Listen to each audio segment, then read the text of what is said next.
Good evening, everyone. Welcome to Harness Tube as we get ready to go here in Urbana at the Champaign County Fair. Steve Surratt, Lisa Surratt, David Brink alongside with you tonight for this broadcast as we get ready to go harness racing. 11 races on the card for you this evening. Yep, sounds right. First post is at 5 p.m. We should be done about 3 hours later if everything goes according to it. In the stands here, it's nice and cool. They've got the big fans going. There's a breeze going here. It's a whole lot nicer day than yesterday, Dave. Oh, it's gorgeous out. We had a perfect day today. Came up here earlier, hang out with Lane Avenatti, the new track manager, I should say speed superintendent up the Champaign County Fair.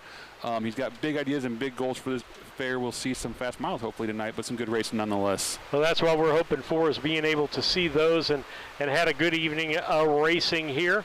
A little muddy in the infield as they got some rain last night, but the track is dry and ready to go. They've had to do some alternate things. We won't have a good shot of the winner's circle for you because it's clear down to our left through about 5 poles to get past the grandstand. Yeah, they kind of had to move it where they could find some dry ground, right? And then we've got our long trumpet person in for the night to give us a call to the post. People are doing the call to post. Yeah, good to have Ken Walker with us from Wisconsin down here. Always does a great job. Adds an element of flair and excitement to the horse races. Glad to have him with us, and he's been good to us too. And he's got one of our advertisers for us. Yep, he brought us the Eklund International account. That's a good trucking company up there in Wisconsin. He was just giving us all their selling points, no East Coast runs, 53-foot trailers. If you have any interest in any trucking jobs, it's definitely something that check out Eklund International. Absolutely. Great trucking jobs out there available for those that want to do that and go on the road. Oh, and while we're talking about Ken, let's go ahead and mention we aren't going to make it to Harness Tube won't be at Morrison or Belvedere, but Ken said he will be doing Facebook Live, and if he can get YouTube figured out, we might have him on YouTube, but he should be doing the streams from Morrison at the Whiteside County Fair and Belvedere at the Boone County Fair this year. All right. That's what's going on in the racing world. We'll be back to Charleston tomorrow for 10 races for you in that. We'll take the day off on Thursday and take a look at those. Interesting. I was just going to put up the race bug, and then I realized we were on pre-show, so I didn't do it. Yeah, I got to reselect here. I forgot that I need to reselect that when I do that. If those of you who followed along last night, we did do one of our fun AI horse generated, whatever you want to call this little contest, and Jody Bennett was the winner who correctly guessed Cash Money 20. I've already got one up and ready to go. We have one ready to go tonight. We'll get some hints going for you when people get online. We have 12 people watching so far, so between maybe one of the later races, or earlier races I should say, we'll get that game going again, and we'll I don't your think best you need guesses. any hints for this one. I think it's pretty simple. This new one? Yeah. Did you see what it is? Yeah. Okay, yeah. So, got that coming up for you tonight. We'll try to make it interesting for you. Again, different situation tonight. Elisa will be our camera person with all the coverage coming from her. Yes. And a few mounds, but we can see the heads over most of them. Motocross track in the infield here. Yeah. And so we'll have that for you. Appreciate that. Appreciate our donors. We're thankful for that. But let's look at the racing schedule. Tomorrow night, Charleston. Friday, Charleston. Lisa and I'll have the call for you there at noon. Then next week, Sunday, we're in Lincoln. Then Altamont, Tuesday, Wednesday, Thursday. Marshall on Wednesday also, so we're noon in Altamont, 5 o'clock in Marshall, and they had damage down there. I was just going to say, speaking of Marshall, my thoughts are out with the Clark County Fair down in Marshall. They took some extensive damage from a storm that rolled through last night. They were asking the public to stay away so they could focus on cleaning up today. It's only a week out before their fair, so when it comes to weather down here, it seems like it rains, it pours for these poor fair associations, with Coles County and Newton getting 5 inches of rain, and Marshall getting storms coming through. It's just kind of been rough down here. It rains, it pours, or it's hotter than exactly. It comes and swells. Exactly. HE double hockey sticks, right? Absolutely. So that's where we're at. Again, thank our donors for being out there. You can donate. We cannot put your name up there. We can put your name up there. So if you watch and would like to donate and help us out with some expenses, we'd love to have you do that. And also, check out our webpage. I'm really impressed with the work David's done on this webpage, as you can get some driver and other profiles out there and a lot of other things. So with that, we're going to take a quick station break and give our commercial sponsors some time here. Real craftsmanship still exists at Yoder's Custom Woodworking and Amish Furniture. From custom kitchens and built-ins to handcrafted furniture, outdoor poly, and more. Family owned and trusted since 1995. Visit Yoder's in Sullivan or call 217-728-2166 today.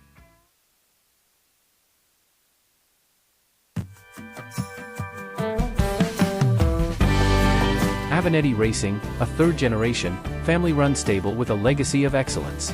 Centrally located between Illinois, Indiana, and Kentucky racing programs, Avenatti Racing specializes in buying yearlings, breaking, training, and racing top-performing standardbreds. Call 217-840-6469 or email avenattiracing@gmail.com today. Avenatti Racing, from yearling to racetrack, we build contenders.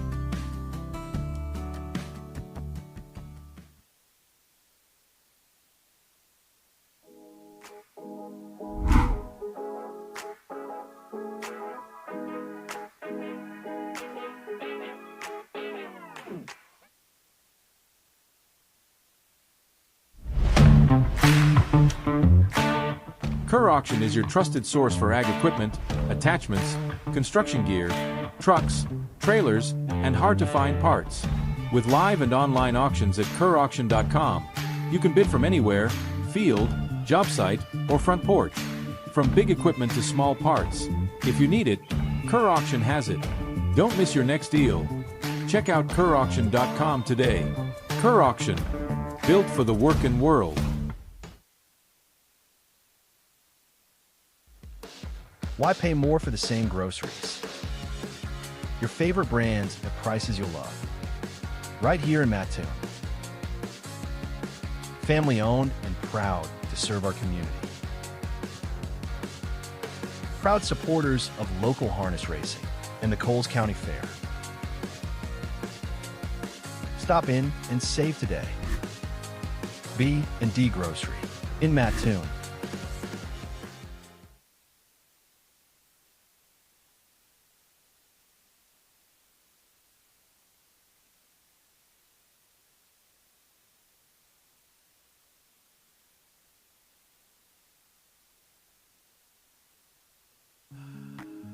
Experience matters.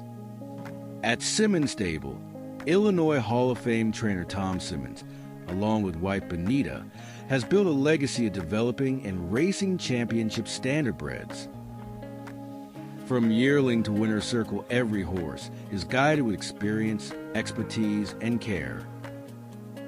Simmons Stable, 217-801-4246.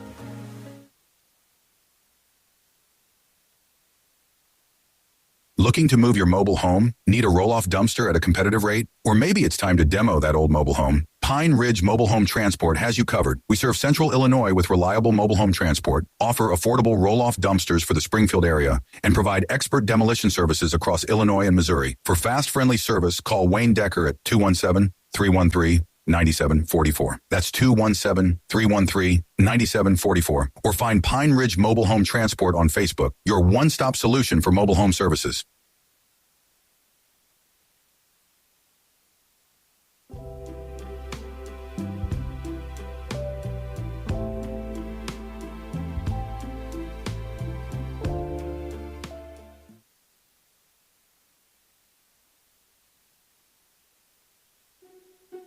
Long before the crowds arrive, the work is already underway.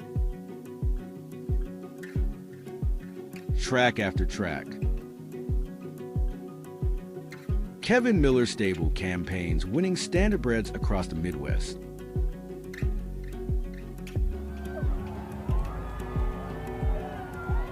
Kev Miller Stable, 217-254-0170.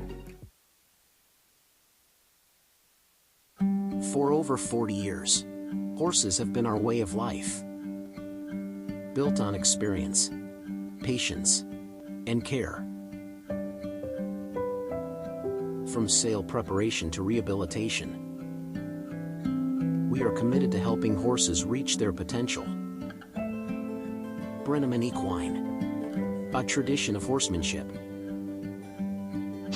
Call Lamar or Ronnie today. It again is green. But here's 2 spare batteries.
And then if it's green, it's on. So if you want it to mute, press it.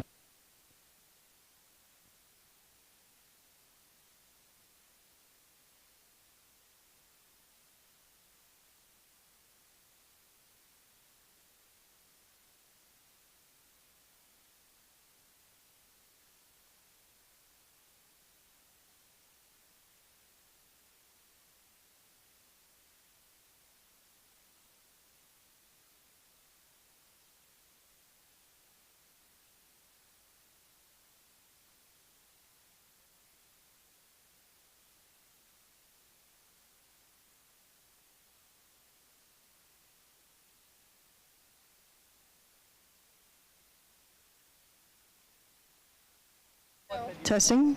Yep. Testing. Hey, it's working. Woohoo! I put this down. Right. Thanks, If you need any.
As a result, we'll see a few horses that were born and raised outside the state of Illinois when it comes time for the top line races here this evening.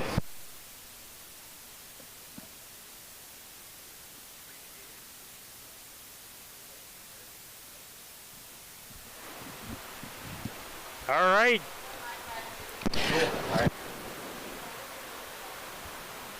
Eric Thompson from Florida. So we got him in from Florida already tonight, David.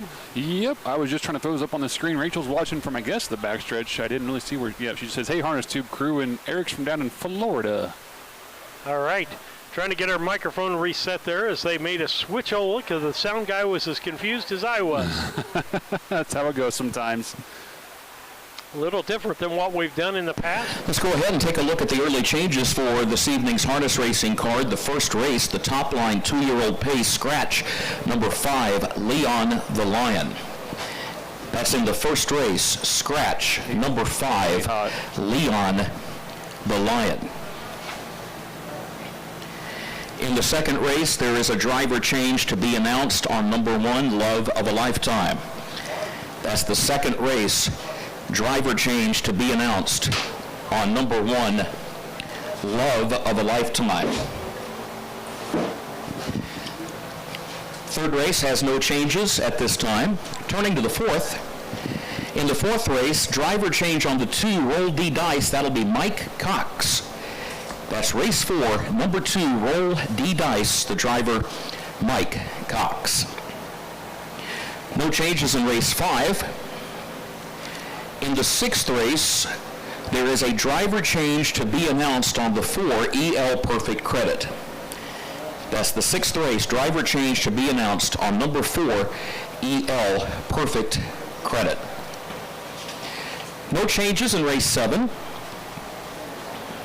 Turning to the 8th race, race 8, scratch number 3, Lou Beduino. 8th race, scratch number 3, Lou Beduino.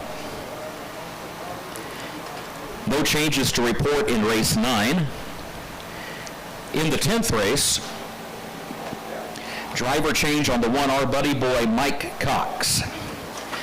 That is the 10th race, driver change on the 1, our buddy boy, make the driver Mike Cox. The 11th race, driver change on the 5, Fox Valley Pride, Connor Prather. That's the 11th race, driver change on the 5, Fox Valley Pride, Connor Prather. Those are the changes as they currently stand, and we will be updating those changes throughout the course of the evening. We are pleased once again this year to be joined by our call to the post bugler, Ken Walker. He was with us last year at the Champaign County Fair. Great to welcome him back. He comes to us from the Wisconsin Harness Race Association, where he was the volunteer videographer and bugler for 15 years. Ken is the father of 3 children. He's got 2 granddaughters and 2 grandsons.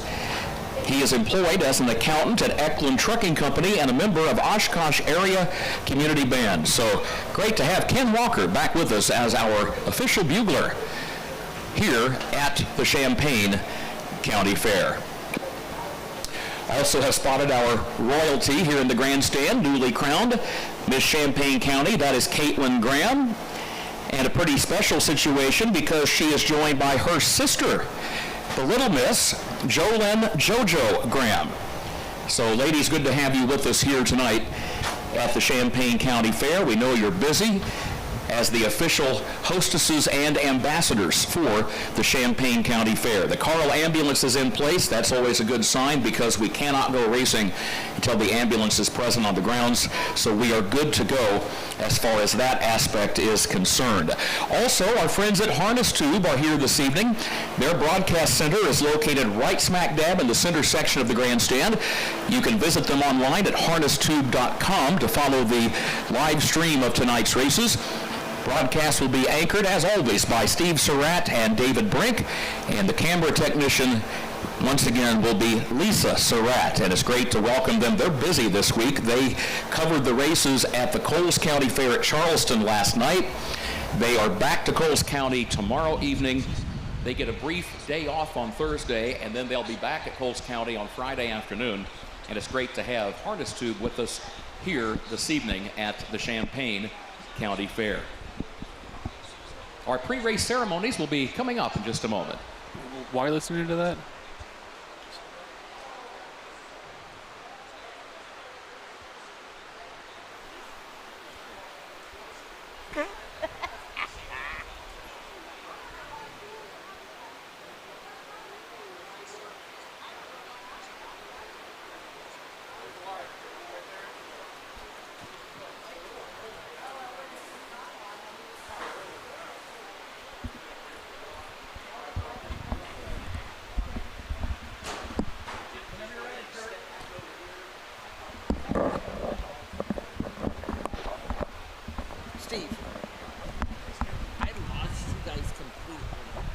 Yeah.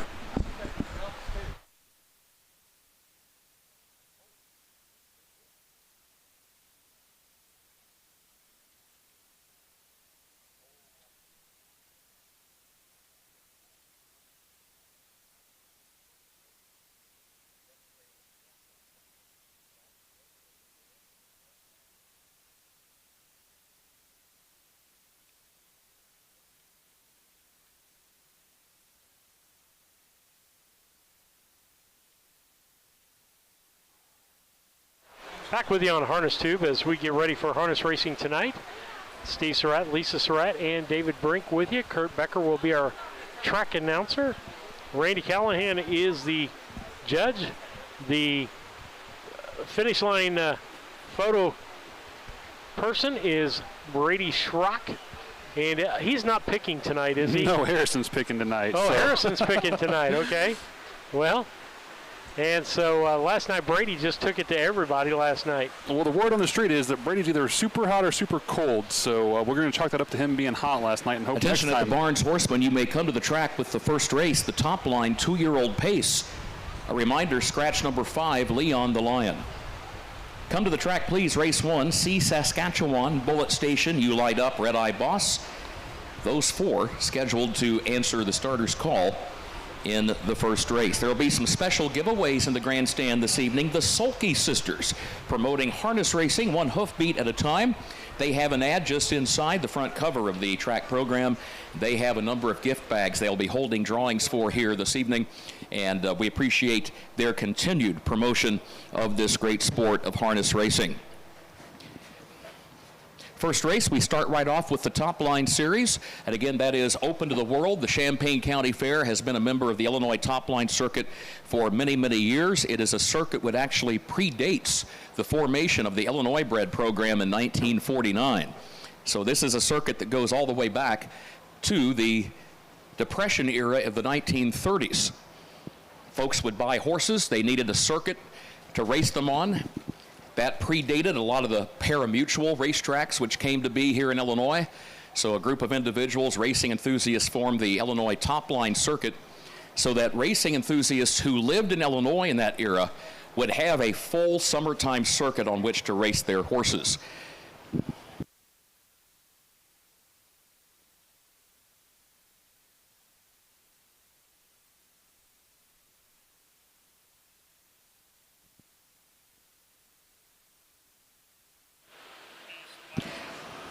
Testing Good to be joined this evening, trackside, by our own Marty Alanya. Her husband, Bill, was the superintendent of speed here at the Champaign County Fair for about 30 years. He first took that post around 1997. Last year was his final year at the helm, and Lane Avenetti, a young member of the Champaign County Fair Board of Directors, he has now taken the reins as the superintendent of speed, and we appreciate him coming on board to help continue this great tradition. Well, there's Marty now coming trackside, so ladies and gentlemen, at this time, we ask that you would please rise as you are able for our pre-race ceremonies, and here to present our national anthem, Marty Alanya.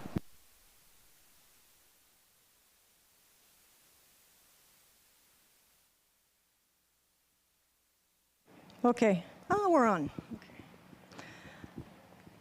Oh, say, can you see by the dawn's early light what so proudly we hailed at the twilight's last gleaming, whose broad stripes and bright stars through the perilous fight o'er the ramparts we watched were so gallantly streaming, and the rockets' red glare, the bombs bursting in air, gave proof through the night that our flag was still there.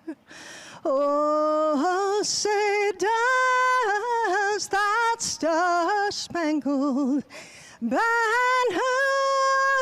yet wave o'er the land of the free and the home of the brave?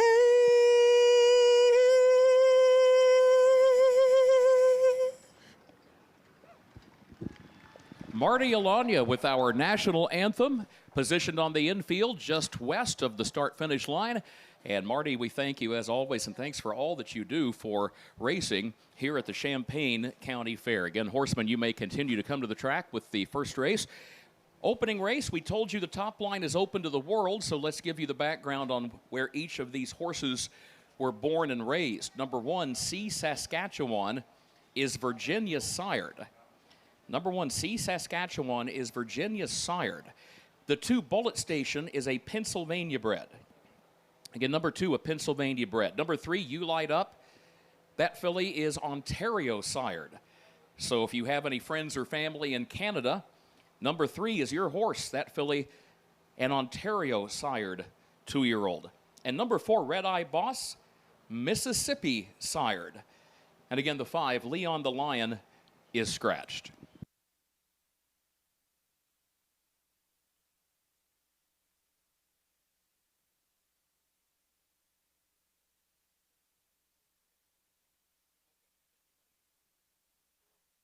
Also, horsemen, no post parades this evening. No post parades, so take your horses straight to the gate. In fact, you may do that right now. First race, starters are out.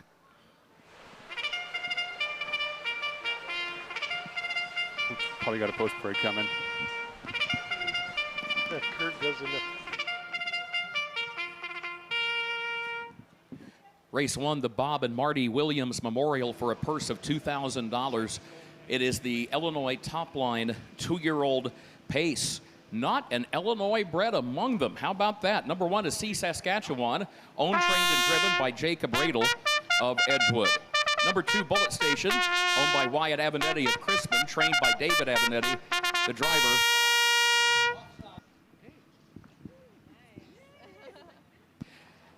David Avenatti, the trainer, Wyatt Avenatti, the driver. 3, You Light Up, is owned by Houston Racing LLC of Altamont, John Schwartz Jr. of Wooddale, Cole Prather of Springfield, trained by Cole Prather, the driver, Connor Prather. Number 4, Red Eye Boss, owned by Frank Thigpen of Crystal Springs, Mississippi, trained and driven by Jamaica Patton.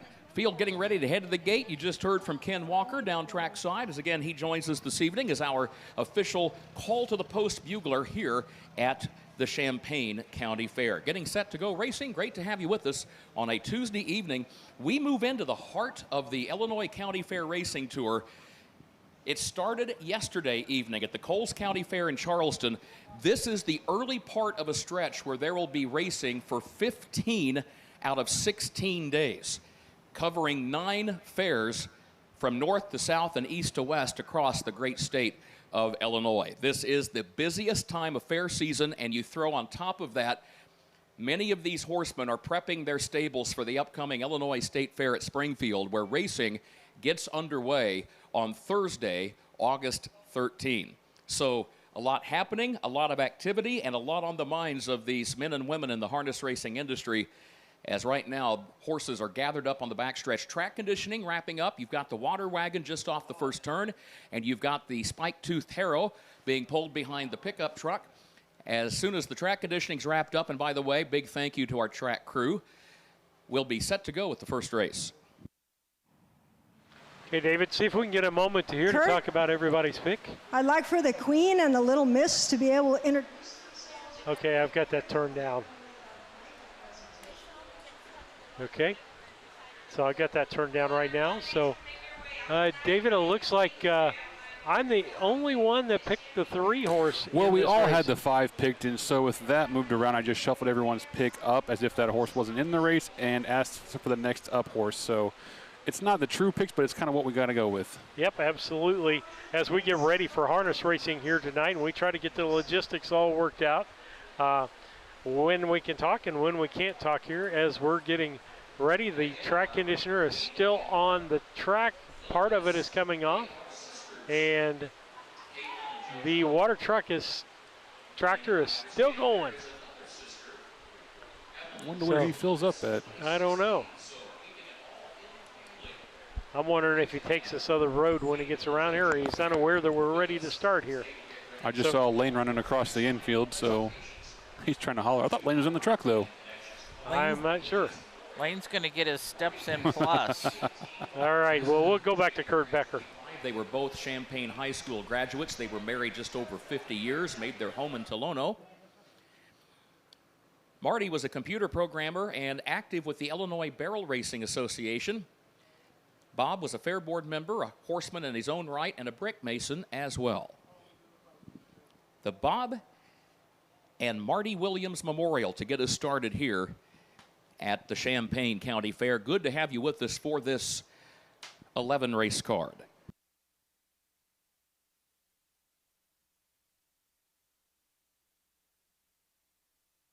Our photo finish technician is Brady Schrock. He is positioned on the top row of the grandstand right in front of the announcer's booth. He's got the iPad turned up in the portrait position atop the tripod, getting ready to document the finish of each race here this evening. Brady will be starting his senior year at Athens High School in Menard County, where he's a multi-sport athlete. Right now they're at the post and the gate is rolling for the first race.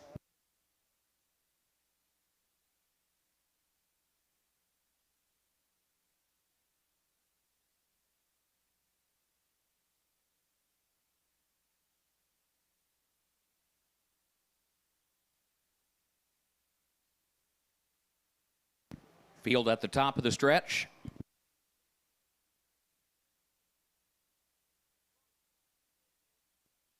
Roy Finn, our starter this evening. Stacy DeRoos at the steering wheel of the gate. Here they come. See Saskatchewan several lengths off the gate, about 8 lengths or so off the other 3. They are off in pacing, and See Saskatchewan is off stride now and is the distant trailer. But in the meantime, Bullet Station gets away in good order. Bullet Station comes out for the lead. You Light Up gets away in second. Red Eye Boss is third. And then a gap of over 20 more lengths back to See Saskatchewan as they work their way off the east turn and make the east to west move on the north side of the course up the back stretch, headed toward the quarter-mile mark. Bullet Station got away in good position and grabbed the lead right away and stays there past the quarter on top by a length. You Light Up goes second a length. Red Eye Boss is third. And See Saskatchewan is the distant trailer. 34-1 for the opening quarter. Thank you, Mark Kingery, our official timer. 34 1/5 seconds. Glad to have all of you here tonight that watch from the grandstand or elsewhere on the grounds, as well as our online audience, the live stream, again, courtesy of harnesstube.com. Bullet Station is your leader by just over a length. You Light Up, then Red Eye Boss third. The top 3 line up and go nose to tail past the half-mile mark, and See Saskatchewan is still about the length of the front straightaway behind the other 3 after breaking stride early. 105 3 was the time for the first half mile, 1:05 and 3/5 of a second. Now there goes Red Eye Boss, Jamaica Patton, the first driver to make a move out of line from third to challenge for second, but the leader is Bullet Station after 5/8 of a mile. Once again, up the backstretch they go. It is Bullet Station, the Pennsylvania-sired 2-year-old, leading at a length. The Mississippi-bred Red Eye Boss is second on the outside by a neck. And then the Ontario-sired You Light Up, who's a close third, and fights back off 3/4 and 1:39 and 3. 3/4, 1:39 and 3/5. They swing down the far side of the course. Bullet Station leads. You Light Up is now second as they turn for home, but there's 2 lengths between them. And Red Eye Boss made a move on the backstretch, but then lost ground around the final turn. Bullet Station leading You Light Up as they come for the wire. It's going to be Wyatt Avenatti and Bullet Station to win the opener, taking the Bob and Marty Williams Memorial by a length and a half. You Light Up was second, about a half dozen more lengths back to Red Eye Boss in third, and then C Saskatchewan, 2:09 the time for the mile, 2:09. It's still a hot track, folks, so a heads up. You've still got number 1, C Saskatchewan, coming off the turn into the stretch right now, so please be aware it's still a hot track. Final horse is coming down to the finish, and there is C Saskatchewan now to complete the 1 mile distance. There we go, and we thank you. We'll meet the winner in just a moment. Horsemen, you may come to the track with race 2. Second race, come to the track. Tie race there, David, for the first 3 spots. Is, a good race to start with. Not any Illinois horses in there, though. You don't hear Mississippi bred very often, but that's pretty cool to hear Red Eye Boss out of the sire. Who's the Boss? Stands down there in Mississippi, so good to see, you know, new states getting in the breeding program and bringing horses up to race in Illinois. Absolutely. David gets the trifecta. Harrison gets the trifecta. Wow. Yeah, how about Lisa that, huh? gets 2 horses, gets 70, and I am there at the 30 points. Well, at least Jacob Riddle didn't blow us all up and win that thing. And I'm going to do the Brady Schrock thing, though. Come from behind? They come from behind. Their first 2 races might be my worst races of the night. Why not, right? It's like Marty golf and Anya, get rid of that Queen bad shot Caitlin early. and Little Miss JoJo, bringing the Bob and Marty Williams Memorial blanket trackside, and it will go to Bullet Station, owned and driven by Wyatt Avenatti of Chrisman. You all might remember a couple of years ago when Wyatt won 9 races on the card, including 6 in a row. He knows his way around this racetrack. How about a hand for the winner, number 2, Bullet Station? And Wyatt's had a pretty good week. He got it started off in fine fashion on Sunday evening. He went down to the Red Mile at Lexington, Kentucky, where he teamed up with trainer Phil Knox, and they won a $50,000 race. So that driver you're looking at right now, he had the win in a $50,000 Kentucky Fair Final that was held Sunday evening in Lexington, Kentucky. And Wyatt has told us, he said, while it's fun to win big races, he said, I just like racing. He said, in that regard, I don't care if it's a $1,000 purse or a $50,000 purse. I just like to race. But he did smile and say, yeah, but it is certainly fun to take home one of the big ones. And there's the Bob and Marty Williams Memorial blanket.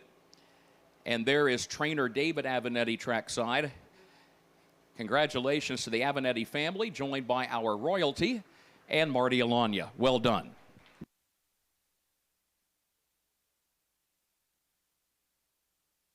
Here's the full field rundown. It is official for that first race. C Saskatchewan finished 4.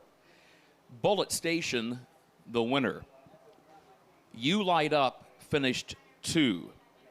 Red Eye Boss was 3. And Leon the Lion was scratched. They got the opening quarter 34 and 1/5. The first half mile 1:05 and 3. 3/4 1:39 and 3/5, and the time for the mile 2:09 flat. Reads down 4-1-2, 3 scratch. The winning 2-year-old filly by Captain Crunch out of Brainiac by American Ideal, bred by Eric Good. Second win for Bullet Station, the Pennsylvania bred, takes the opener. The top line 2-year-old trot coming up, the Walter Atchison Memorial. We owe you a driver on number 1, Love of a Lifetime. So we'll pass that change along in just a moment. Again, there will be a driver change on the 1, Love of a Lifetime. Race 2 on the way.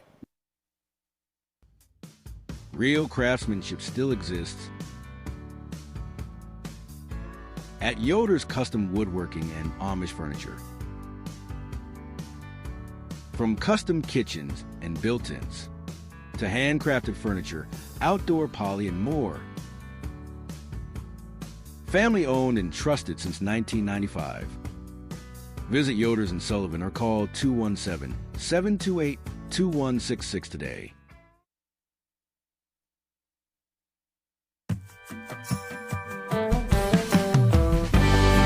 Avenatti Racing, a third-generation, family-run stable with a legacy of excellence. Centrally located between Illinois, Indiana, and Kentucky racing programs, Avenatti Racing specializes in buying yearlings, breaking, training, and racing top-performing standardbreds. Call 217-840-6469 or email avenattiracing@gmail.com today. Avenatti Racing, from yearling to racetrack, we build contenders.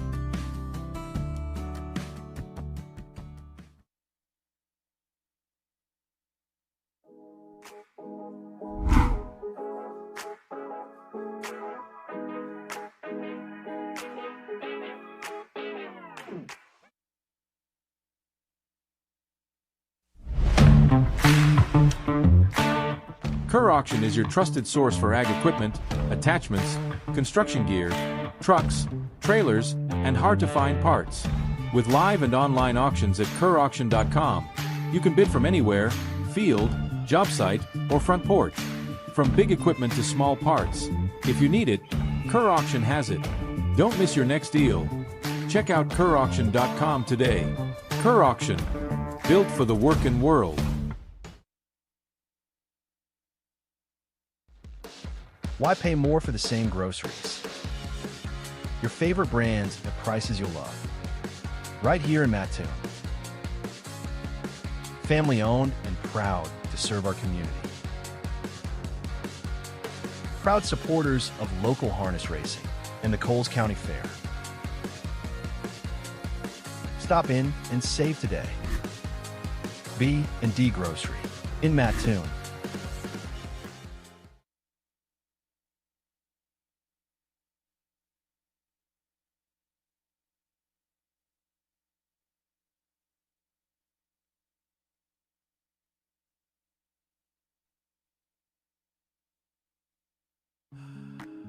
Experience matters. At Simmons Stable, Illinois Hall of Fame trainer Tom Simmons, along with wife Benita, has built a legacy of developing and racing championship standardbreds. From yearling to winner's circle, every horse is guided with experience, expertise, and care. Simmons Stable, 217-801-4246. Sunday, August 2nd, with a post time of 12 noon. The program will feature both the Illinois Standardbred Association and the Top Line Stakes. Originally, the Logan County Fair had advertised a 2-day program. They have consolidated to 1 day, and that will be on Sunday, this coming Sunday, August 2nd, post time of 12 noon at the Logan County Fair.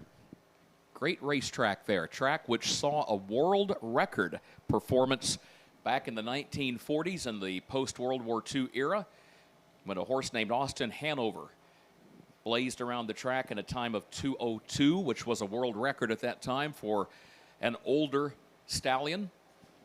And that's just one example of the great history through the years at the Logan County Fair. But our focus here tonight, of course, the Champaign County Fair, with a very rich racing history and tradition of its own.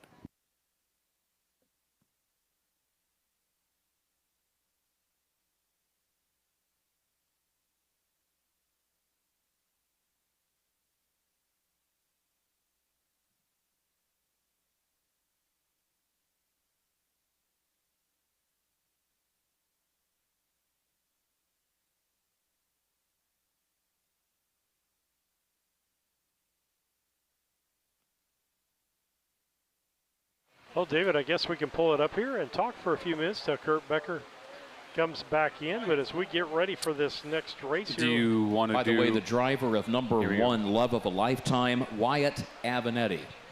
Number 1, Love of a Lifetime, the driver, Wyatt Avenatti. Essentially, everybody in this race picked a 3-horse to win this race. Help me out. Isaac Love driven, Sean Nessa horse. 3 of us picked the 1-horse for second. David picked the 2-horse, and then we picked the 2-horse for third, and David picked the 1-horse. So everybody's got the same box in a 3-horse race. Just a little difference on who's in first and who's in second with David's pick. And so, unless a different horse wins this thing and messes up all of our plans, right? It could really mess everything up. If the what is it? Yeah, if any other horse wins, the 1 or the 2, a lot of things go down the tubes at that point. We all should get 30 points, right? Hope so. Mr. Becker, could you let us know when you want the call to the post, please?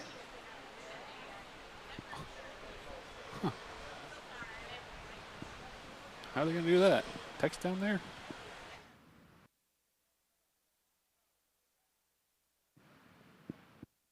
Track conditioning wrapping up, but Ken Walker, take it away. Starters are out.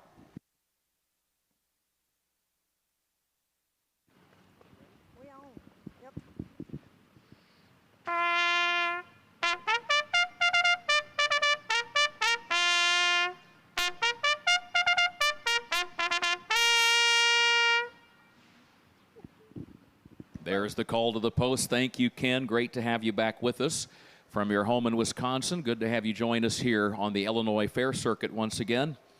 Wisconsin is home to some fantastic fairs. Got that great big fair on Labor Day weekend at Elkhorn.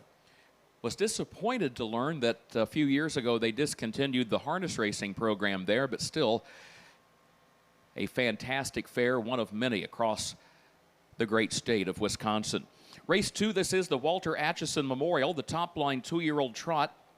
Let's go ahead and meet the starters. Number 1, Love of a Lifetime, a New Jersey sired filly owned by Ernie Sork and Nori Nessa of Fairfield, co-owned and trained by Nori's son, Sean Nessa.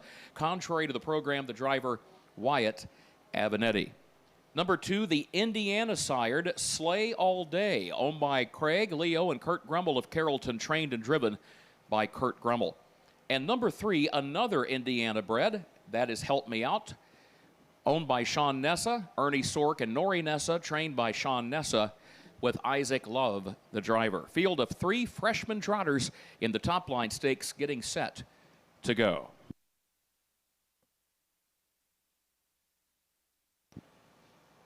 As always, it's a very busy racetrack, especially early in the card. You've got a number of horsemen that are going warm-up miles with horses that are scheduled to race later this evening. You've got the track conditioning taking place, and as a result, our presiding judge, Randy Callahan, he keeps a watchful eye on the racetrack. He stays in two-way radio contact with starter Roy Finn. Stacy DeRoos drives the starting gate from the infield back onto the back straightaway in the vicinity of the quarter pole.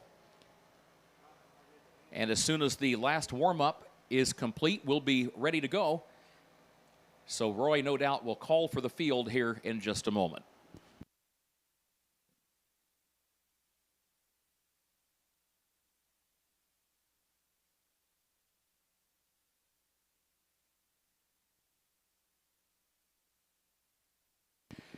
By the way, I caught up about a month ago with a former Champaign County Fair track announcer. A number of you in the stands may be familiar with Mr. Steve Zendars. Crossed paths with Steve at a classic car auction where he was working as a ringman, and he still stays active shoeing horses. He tells us he will be at the Illinois State Fairgrounds for the horse shows coming up in August at the Coliseum. He was there for the big Midwest charity event horse show back a few weeks ago. So always fun to see Steve Zendars. Always an outgoing, personable gentleman and someone with a lot of knowledge in that role as a blacksmith and a good track announcer as well. At the post, the gates rolling. Race 2.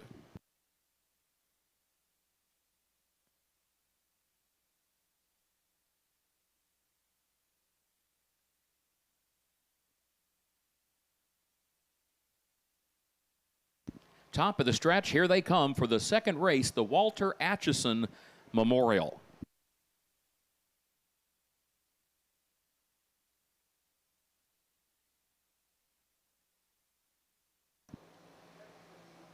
Problems for Help Me Out, who's off stride at the start. There goes Love of a Lifetime, and there goes Slay All Day. They will contest the early lead, and Help Me Out, a winner earlier this year at the Jasper County Fair. The only former winner in the lineup is last, but trying to catch up with the other two, and is starting to do just that as they head off the first turn and onto the back stretch. Slay All Day is your leader. Slay All Day leading Love of a Lifetime by a length and a half, and Help Me Out is right back in this thing after breaking stride at the start. Help Me Out now is a close third, just 3 lengths off the leader as they go on by the quarter-mile mark.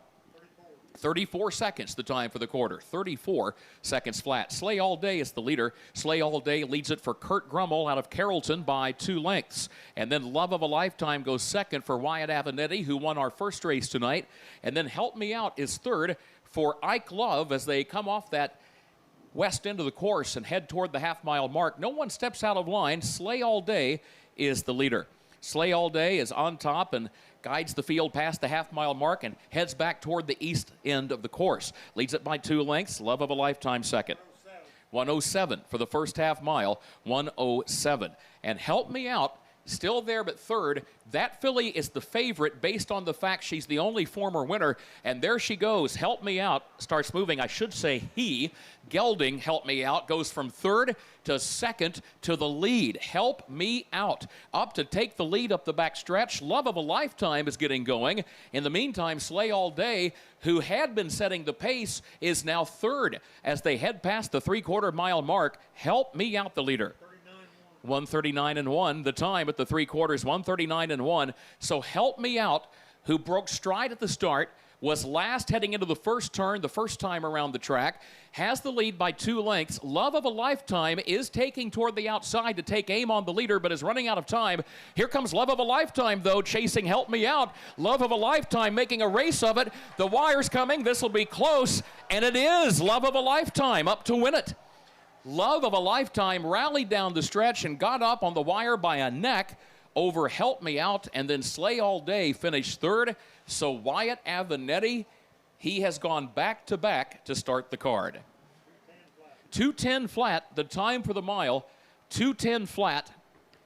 That is the first career victory for Love of a Lifetime in her third career start. The only filly in the lineup. How about that, folks? The filly beats the boys here in race 2. We'll meet the winner in just a moment.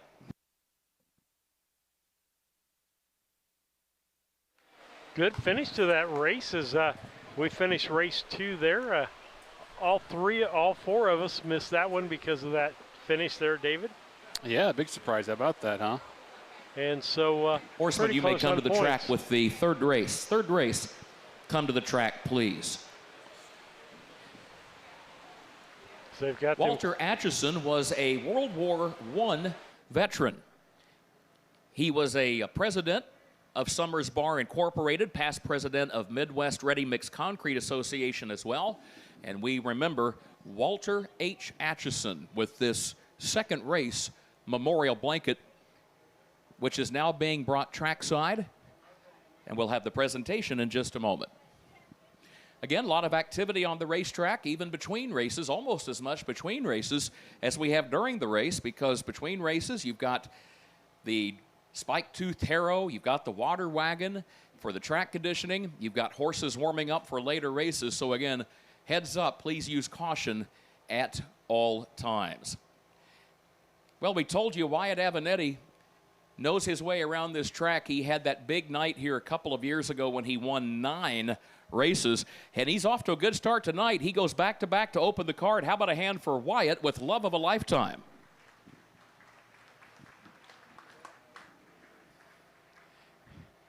And it's great to see All three owners of this filly here tonight. They have just gotten off the courtesy vehicle down trackside. Ernie Sork, Nori Nessa, and Sean Nessa in the black shirt and the gray cap, who is the co-owner and trainer of this New Jersey sired filly by Six Pack. Sean told us he's been through some health challenges. Sean, actually 2 years ago, he had a heart attack. He flatlined. Doctors brought him back. In the meantime, he had an issue with a knee, found out the knee issue was connected to a poorly fitted pacemaker. He's gotten all of that straightened out. He told us, he said, you know what, I've never felt better. Sean, great to see you with us here tonight. Congratulations on the win. Sean was a state wrestling champion at Eagle Grove High School in his native Iowa. Grew up in a racing family. His late father, John Nessa, Big John, as people often called him, 6'4" United States Marine Corps sergeant who served in Vietnam. John has since passed, but Sean carries on the family tradition here in the great sport of harness racing.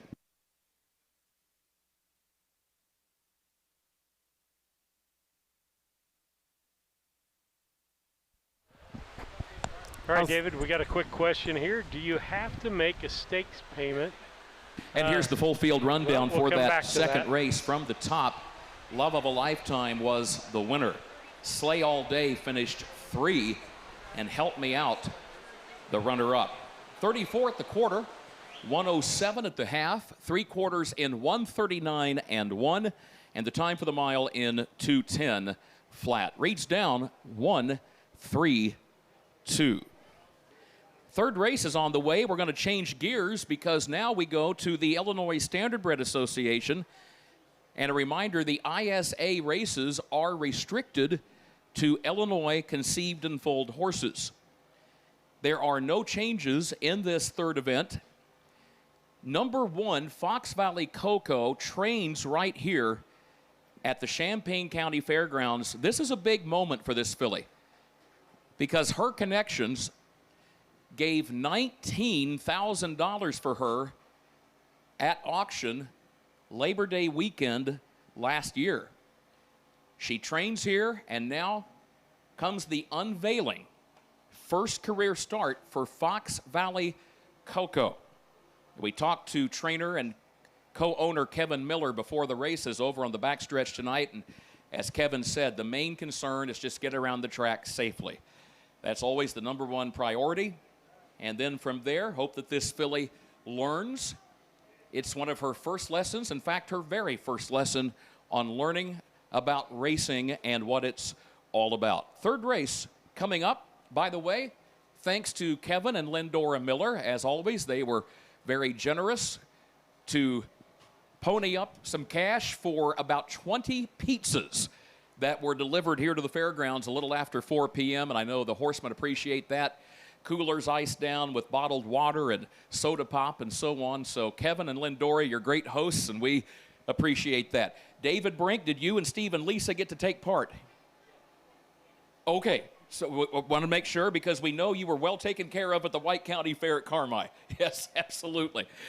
Folks, we're ready to go. Third race, stand by. We'll be set in just a moment. Great to have you with us on this Tuesday evening at the Champaign County Fair. Just waiting for a couple of more pacers to come to the track, and we expect them on the track here in just a few moments. All right, David, with this, you can promote your business on Harness Tube by simply advertising with us. You can do that, or a sponsor ad, or a donation, all of those things, and we can make the ad for you for that content. Yes, absolutely. And we'd love to have you on board. You're seeing several of our sponsors that are coming up there now. That's what those look like, so that you know what a sponsorship looks like overall. But we're glad that you're here and partaking of racing on Harness Tube as we get ready for the third race tonight. No post parades as they're trying to move things along and make it a quicker evening.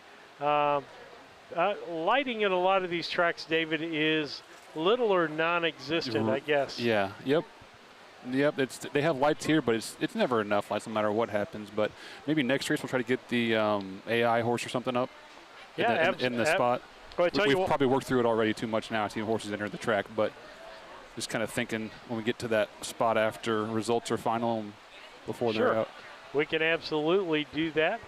I don't want to try to get it now because once we get into it, we'll be pulling it up for the call to post. So I think I count 5 horses out there. 1, there's Connor, 2, 3, 4, 5. So as we get ready to go here, last horse comes to the track. Starters are out. Ken, it's all yours.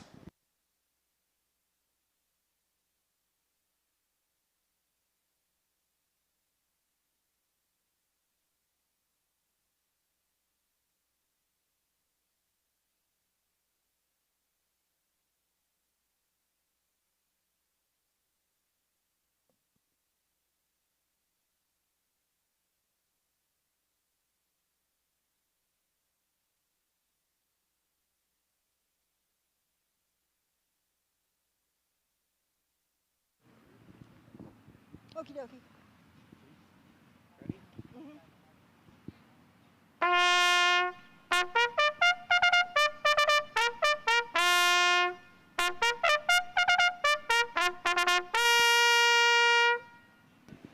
Ken Walker looking very sporty as always with the red jacket and the white slacks and the top hat, and very patriotic as well with that American flag attached to that bugle.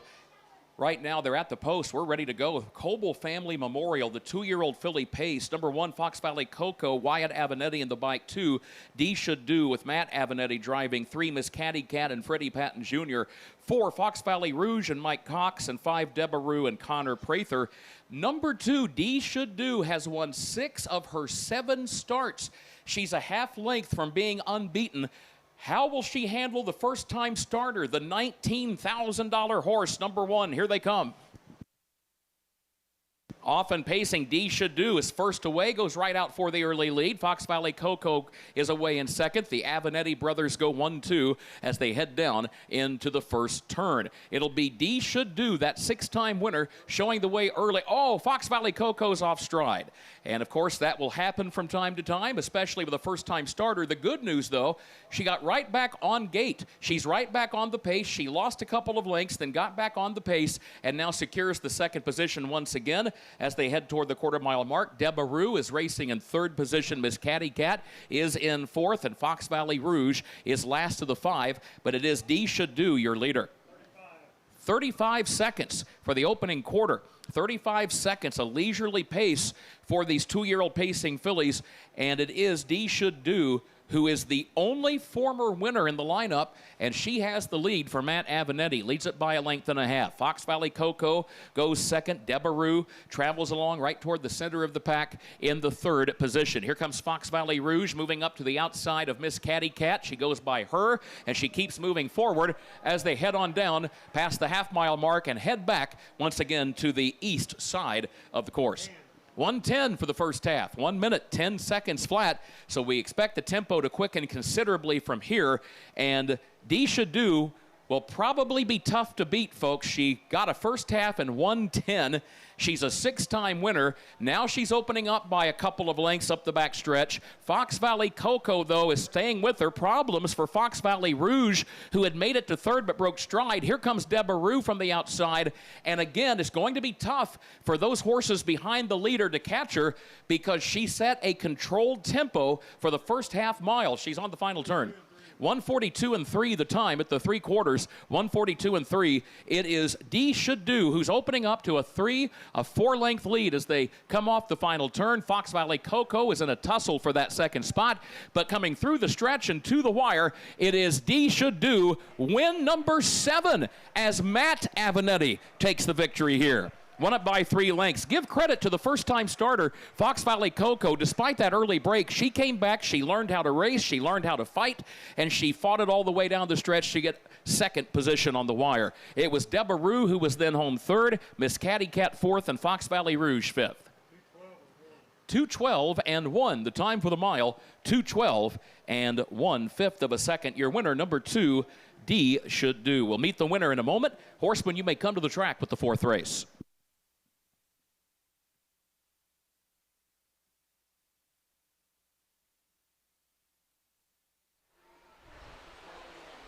Good solid race there. D should do set a pace out there that was pretty steady pace all the way around. Conducive to her winning that race. Yeah, she stole that one, we'd call it. Jean, I'm going to make sure Ronnie Jean gets credit for this horse too, so she's going to be in the graphics, so I got enough room. Cool.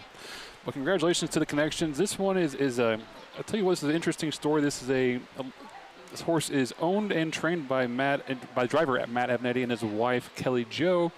This horse was picked out by Kelly's father, Barry Bell, at the Illini Classic last year, and has turned into a nice little pacing filly for the Avenatti barn. She's only one race away from being undefeated and has proven herself to be competitive out there and a lot of fun for the connections, especially when you have a new baby in the house, right? It makes things a little more sweet. It does. Here comes the Coble family memorial blanket. It will go to a very talented 2-year-old pacing filly. The Captain Trevor filly, D Should Do, races for the husband and wife duo of Matt and Kelly Avenatti, with Matt the trainer and the driver. How about a hand for the winner of race 3? He loves showing off at this filly. And Matt Avenatti raises his right hand with the whip in the air and salutes the crowd and acknowledges the applause. Matt and wife Kelly celebrated their anniversary on Sunday. They welcomed their first child on June 4th, Veronica Jean Avenatti. They call her Ronnie Jean. She has been present since the day she was born. She has been trackside for every one of her daddy's wins. And she is there once again tonight. Ronnie Jean, just shy of 2 months old. Congratulations to the Avenatti family. And our thanks to the Coble family as well for their continued support of the Champaign County Fair and the racing program, the Coble Family Memorial. And we appreciate the family members trackside here to join us this evening. Full field rundown is official for that third race, and here it is from the top of the page. Fox Valley Coco finished 2. D Should Do was the winner. Miss Caddy Cat finished 4. Fox Valley Rouge was 5. And Debaroo finished 3. They got the quarter, 35 seconds flat. The half in 1:10. 3/4, 1:42 and 3/5. And the time for the mile, 2:12 and a 1/5. Reached down 2:14.53. Fourth race is coming up. A reminder, the driver of number 2, Roll D Dice, will be Mike Cox. Number 2, Roll D Dice, Mike Cox. This blanket sponsor, VFW, post 630. You may have noticed the heading in the program. It shows the total purse for the race next to the race number, and then the actual heading below the ISA heading. It says race day payout. If you're curious, why is the race day payout different from the total purse? It's just a matter of tonight, the horsemen, they are racing for the money that they have paid in to be eligible tonight. That includes a portion of the stake payment that they made back in March to be eligible with these given horses to the Illinois Fair Circuit. It includes the $50 entry fee that they paid tonight for the ISA races, and it also includes the contribution that the Champaign County Fair has made to the purses for these ISA events. The balance of the purse will then come from the Illinois Department of Agriculture. So what happens is our staff here, including our own Leanne Shin, they will make sure that the IDOA gets all of the proper paperwork and results, and once everything's properly filed, then the IDOA will cut checks and send the balance of the purse money to the horsemen. By the way, speaking of our staff, saw Linda Allhands before the races over on the backstretch this evening. We talked about the fact that Bill Alanya stepped down at the end of last summer after 30 years as the superintendent of speed. Linda Allhands, we asked her, we knew that she had been dedicated in that racing office on the backstretch and in the judges' stand on race night. We asked Linda, how many years were you part of the staff here in the racing office? And she shook her head. She said, you know, we moved to this area 1981. And if memory serves, I think she was originally from upstate New York. It seems like we talked about that a couple of years ago. But didn't want to ignore the fact that Linda Allhands, she retired from her role as the clerk of the course in the racing office a couple of years ago. And my goodness, that had to be, we're talking 40 years of service or so to the Champaign County Fair and the racing program. So Linda, well done. We appreciate all that you do. And there she is. In fact, she just gave us a wave right there toward the center section of the grandstand. And she is a faithful owner of racehorses as well. So Linda, we appreciate it very, very much.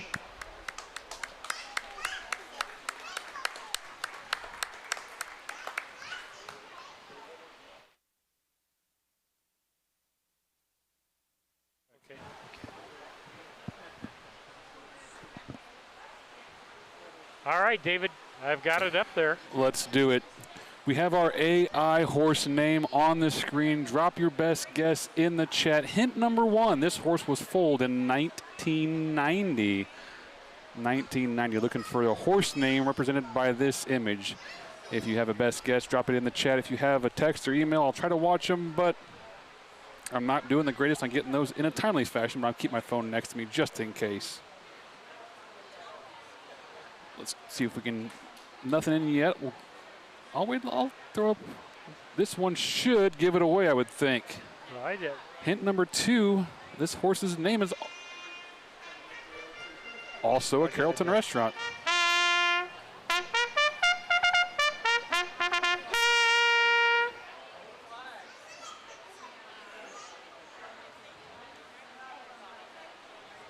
Wait. For the Illinois Standardbred Association 2-year-old colt and gelding pace. You've got a couple of 2-year-olds in here, and there's one of them right now with a very fast record. There goes number 3 past the stand. Still Rock and Roll to me. He won at the Illinois State Fairgrounds right around 4th of July in 156-3, but that was on the big 1-mile track. His only start on a county fair track, well, he's made 2. He broke stride in 1, and in the other, he really never got engaged in the race. So we are curious to see if Still Rock and Roll to me will show improvement tonight on a half-mile track. We know the big track, he's got that part down, and that's a good thing because the Illinois State Fair is right around the corner, and that's where he trains. He trains at the State Fairgrounds. Number 1, Fox Valley Kravitz, another very fast 2-year-old. In fact, he and Still Rock and Roll to me both won on the same day at Springfield in 156-3. Now, Fox Valley Kravitz, this will be the first time that he has raced on a county fair half-mile track, but arguably has home court advantage because Kevin Miller is the trainer, and Kevin trains number 1 right here at the Champaign County Fairgrounds. So, given the fact that this horse is on this track every day, got to think that getting around this half-mile track shouldn't be a problem because he's used to that from his training miles. And then you've got Roll D Dice, who's been a runner-up. You've got Fox Valley Whisper, who's got some ability, has a beaten time of 158-4 back on July 2nd. So anything possible here, but we will see if one of these fast record 2-year-olds is able to bring home the win on the half-mile track here tonight. And again, our thanks to our blanket sponsor, the VFW Post 630. We'll go ahead and meet the starters. Number 1 is Fox Valley Kravitz, owned by Kevin and Keith Miller of Arthur, Andy Miller of Sydney, Bart Seals of Mason, trained by Kevin Miller, and the driver Wyatt Avenetti. 2 Roll D Dice, owned by Ron and Dee Phillips of Athens, Jamaica Patton of Rochester, Dietrich Kelly of Canton, Mississippi, Jamaica Patton the trainer, but a reminder, Mike Cox is the driver. Number 3, Still Rock and Roll to me, owned by Paula and Joel Smith of Springfield, owned also by their grandson, Lucas Smith of Lincoln, who's watching from the backstretch tonight. Owned as well by David Jenks of Fort Wayne, Indiana. The trainer, Amanda Van Winkle, and her dad, Joel Smith, is in the bike. Number 4, Fox Valley Whisper, is owned by Carla Santos of Springfield, trained and driven by Alexander Conte.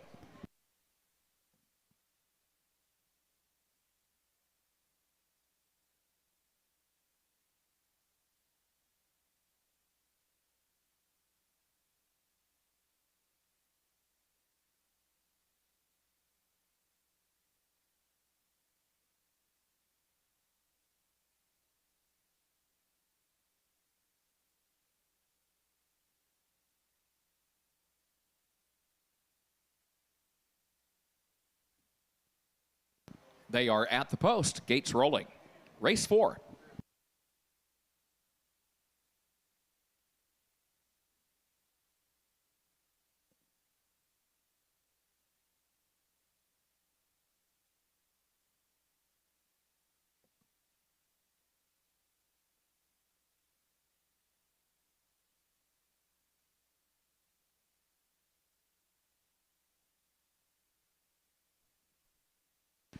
Field moves around the turn to the top of the stretch.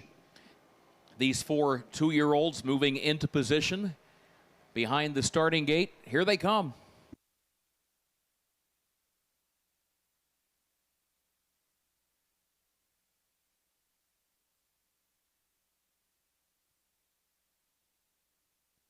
They are off and pacing, and there goes Fox Valley Kravitz. The locally based horse goes right out with confidence for that early lead. Roll D Dice comes away second. Still Rock and Roll to Me, a wide third into the first turn. But unlike the start last week at Edgar County, this time he's much more focused on business as they head onto the backstretch. He's just 4 lengths or so, 3.5 lengths from the lead. Then a gap of a similar margin back to Fox Valley Whisper, who trails. Single file formation up the backstretch. Fox Valley Kravitz leads it by 2.5 lengths at the quarter. Roll D Dice goes second by 1.5 lengths. Still Rock and Roll to Me travels third, and then a gap of 2 to Fox Valley Whisper. 31-4 for the opening quarter.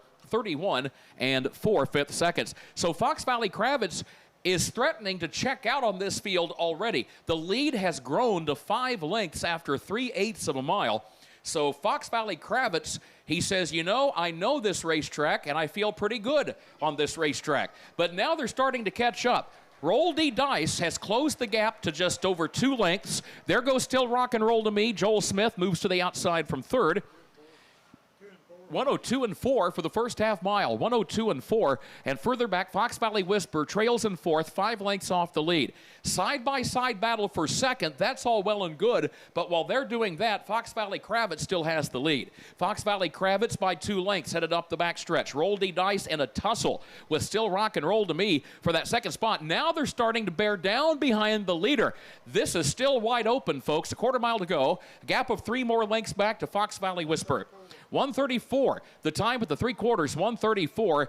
Down the far side of the course, Fox Valley Kravitz is the leader. Still Rock and Roll to Me coming on.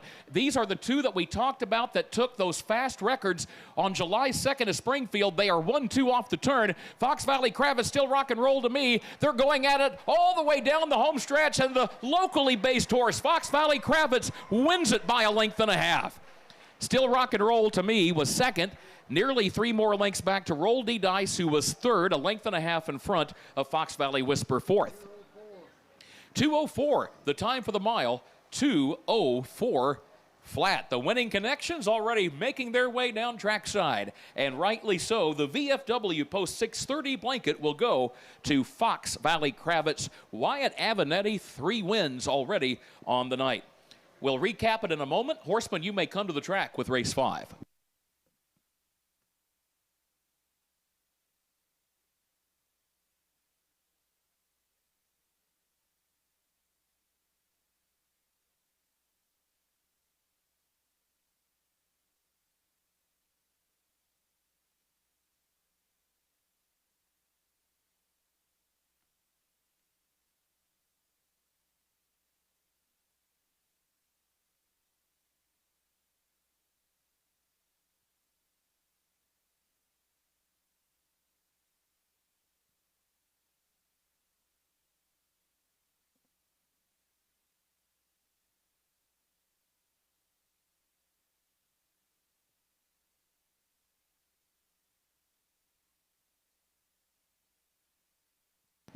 Fox Valley Kravitz was an $18,000 yearling purchase at the Land of Lincoln sale in Sherman, bred by the Fox Valley Standard Breds of Dr. Kenneth and Patricia Walker.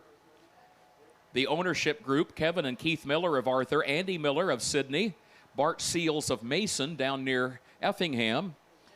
Kevin Miller trains, and Wyatt Avenatti is your winning driver. The winning 2-year-old pacer, a gelded son of Some Star Somewhere, 2 wins and 3 starts.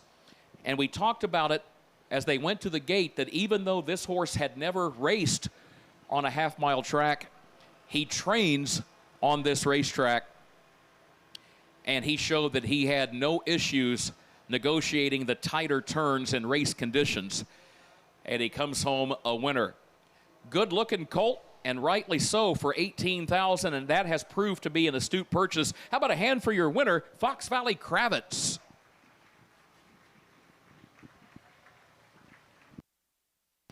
There's the VFW Post 630 blanket trackside. We appreciate their continued support. The Post was started by veterans of World War I. This was only the 13th post in the state ever to reach 100 years. This post celebrated their 100th anniversary just a few years ago. Balancing the past with the present while keeping an eye on the future, our thanks to VFW Post 630. And that blanket will stay right here at the Champaign County Fairgrounds with the Kevin Miller Stable. Congratulations to our winning connections.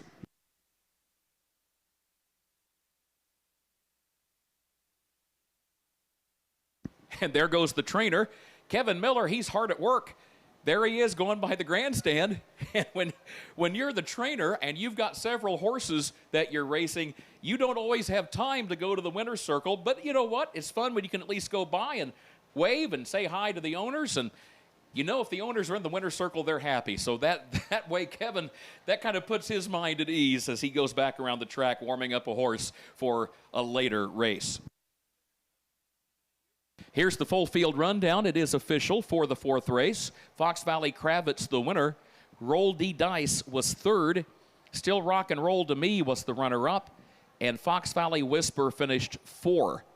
They got the quarter in 31 and 4. They got the half in 102 and 4/5 of a second.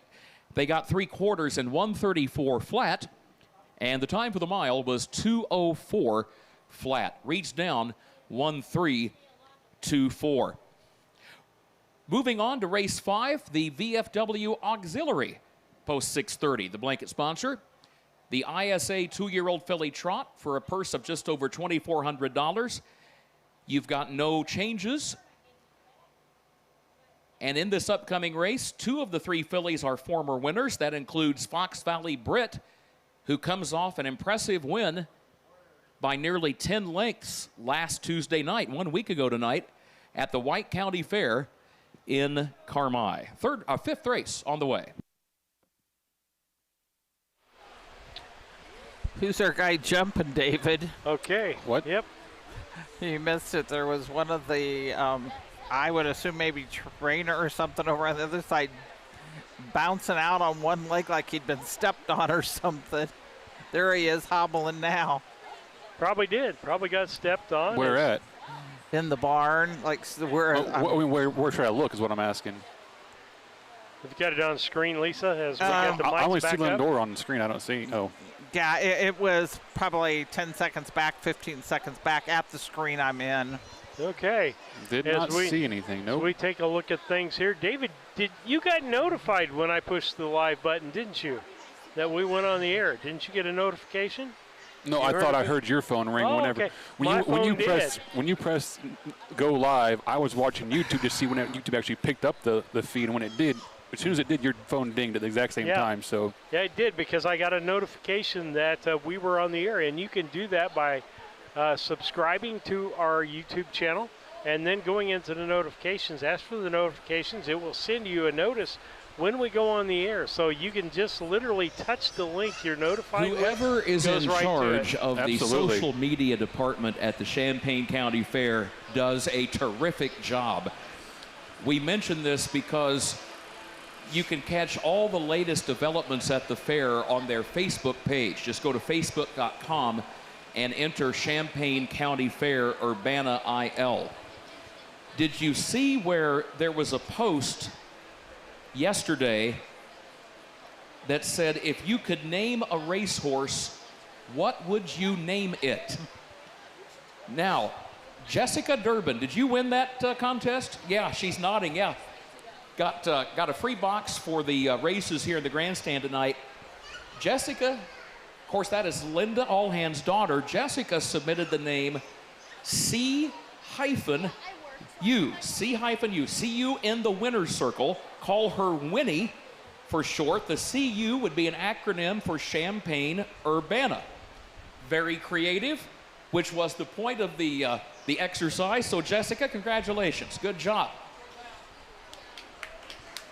Ken Walker, it's all yours. Starters are out.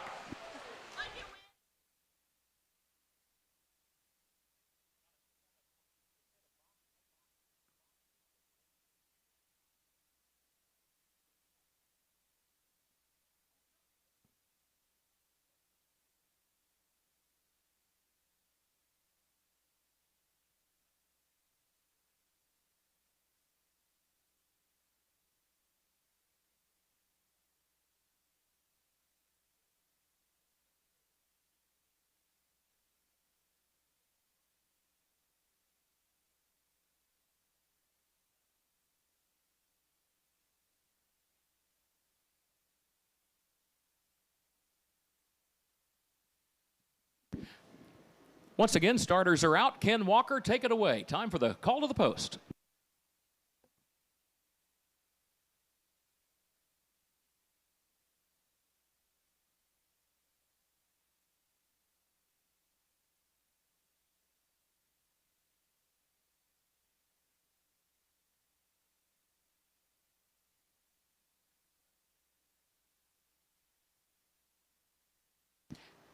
Track conditioning concludes. The water wagon has just exited the racetrack at the gap over on the back straightaway. Same with the conditioning harrow being pulled behind the pickup truck. So as that wraps up, we're just about ready to go here. Another warm-up trip concluding, and we'll be ready here in race 5. Race 5, the ISA 2-year-old filly trot. Again, the blanket sponsor, VFW Auxiliary, post 630. No changes. Number 1, Fox Valley Brit, owned by Marcus and Lester Detweiler of Sullivan. Kenneth Schrock of Arthur, trained and driven by Marcus Detweiler. 2, Maple Grove Sophie, owned by Joe Mullins of Eagle, Wisconsin, trained by Jamaica Patton, Mike Cox, the driver. And number 3, Zion's Miles Creation, owned by Cassandra Chandler and John Gibson of Terry, Mississippi, trained and driven by Freddie Patton Jr. Headed to the gate for race 5. And here comes Ken.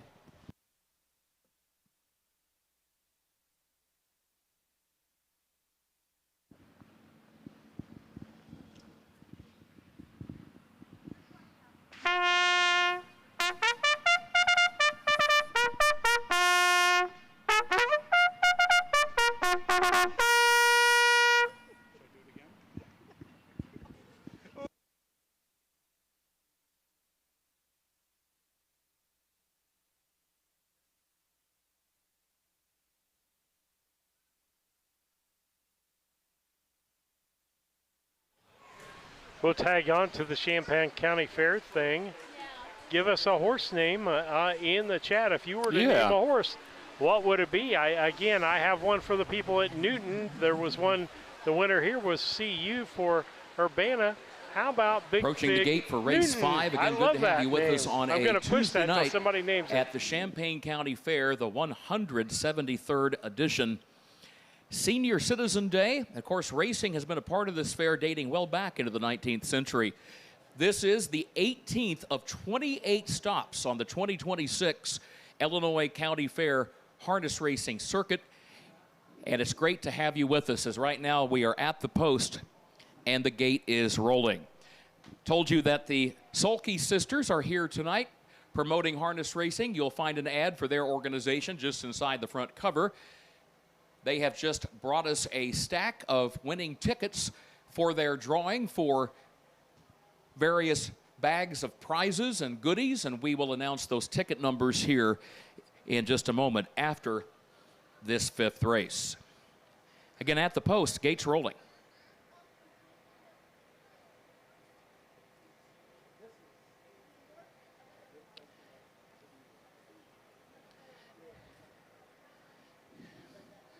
Top of the stretch.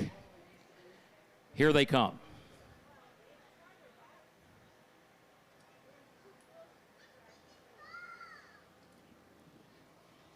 Race 5 in your scorecard, and they are off and trotting. There goes Zion's Miles Creation. Oh, Fox Valley Brit is off stride.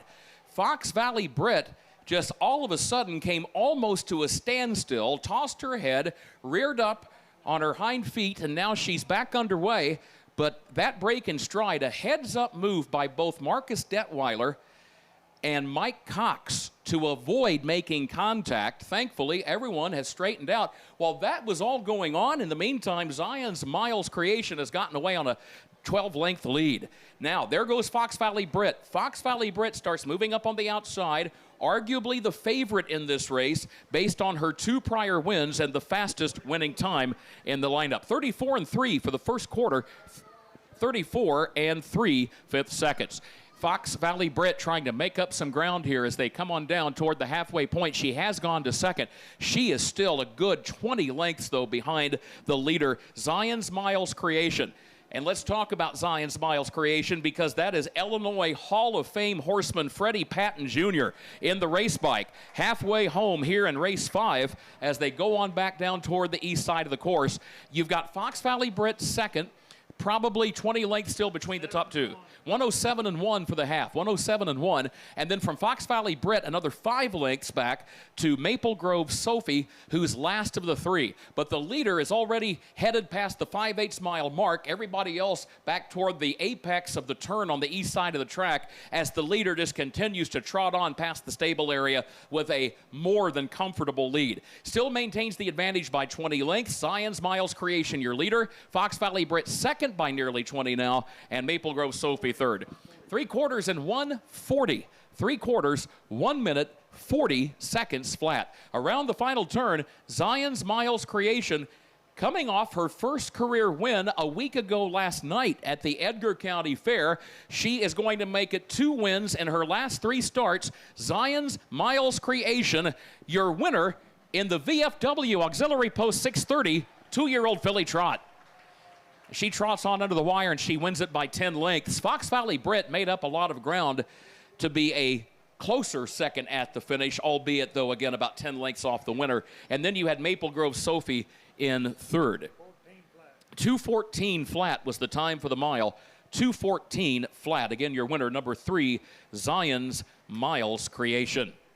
We'll meet the winner in a moment. Horseman, you may come to the track for race 6.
All right, again, as we get ready to go here, and David finishes up his work and talking Horsemen with the often judge. say that it can take a while for a horse to get that first career win, but once they do, the light bulb sometimes goes on. They start to figure out what racing is all about and what they are bred and meant to do. And Zion's Miles Creation, we mentioned the fact that this filly got her first career victory a week ago last night at the Edgar County Fair in Paris. That was her first win in 9 career starts. Now she wins here tonight at the Champaign County Fair for owners Cassandra Chandler and John Derek Gibson of Terry, Mississippi. The breeder, Sam Yoder. The trainer-driver, Clinton, Mississippi native Freddie Patton Jr. That gentleman right in front of the stands, an Illinois Harness Racing Hall of Famer. How about a hand for the winner? Freddie Patton Jr., always a fan favorite. He acknowledges the cheers from the crowd and now moves trackside for the blanket presentation. Our thanks to VFW Auxiliary post 630. Unwavering support for uncommon heroes, as they like to say. Volunteer with us and celebrate the freedoms we enjoy. Our thanks to the VFW Auxiliary. Zion's Miles Creation, a 2-year-old filly by Credit Creation out of Mile Hill Bunny by Neal. Gets the mile again tonight, 2:14. Here is the full field rundown. It is official for race 5. Fox Valley Britt finished 2. Maple Grove Sophie 3. And Zion's Miles Creation the winner. 34-3 at the quarter. 107-1 at the half. 3 quarters in 140. The time for the mile, 2:14 flat. Reads 2:3:1. Congratulations out there to Harrison. Yeah, Harrison. Our guest picker, he picked it all right, and he leads us tonight. And David, there's a new rule. What's Can't that? have anybody under the age of 40 picking. That makes me out. What do I do about myself? What are you, 39? Yeah. Okay, we'll make it 39. Perfect. Then. My gray hair. And I'm only letting you in because you own the business, okay? Well, I've been doing great lately, but Harrison's taking my butt today. Looks like at 3:55. I'm at 3:23. So he's up on top of me by about 32 points. We got Lisa's in third, and Steve, it's one of those nights where you can't do it right, can you? I bet he sent a message Folks, to Brady there are last night 1, to 2, help him. 3, 4, 5, 6, 7, 8, 9, 10, 11 winning tickets in the drawings courtesy of the Sulky sisters. So we're going to try to rattle off these. Looking to move your mobile home? Need a roll-off dumpster at a competitive rate? Maybe it's time to demo that old mobile home. Pine Ridge Mobile Home Transport has you covered. We serve Central Illinois with reliable mobile home transport, offer affordable roll-off dumpsters for the Springfield area, and provide expert demolition services across Illinois and Missouri. For fast, friendly service, call Wayne Decker at 217-313-9744. That's 217-313-9744. Or find Pine Ridge Mobile Home Transport on Facebook, your one-stop solution for mobile home services.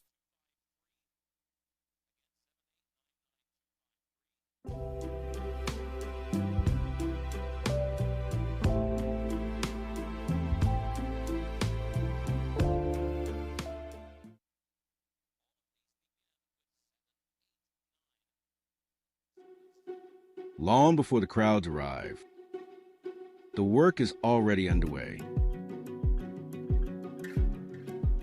Track after track. Kevin Miller Stable campaigns winning standardbreds across the Midwest.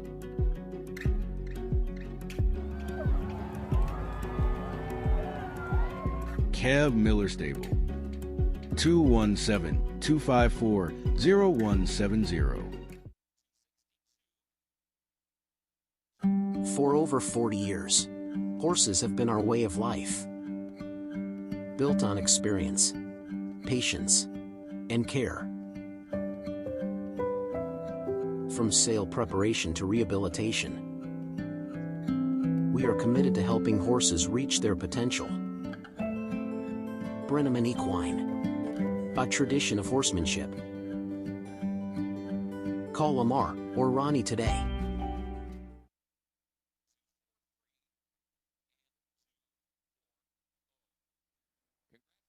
To the winners.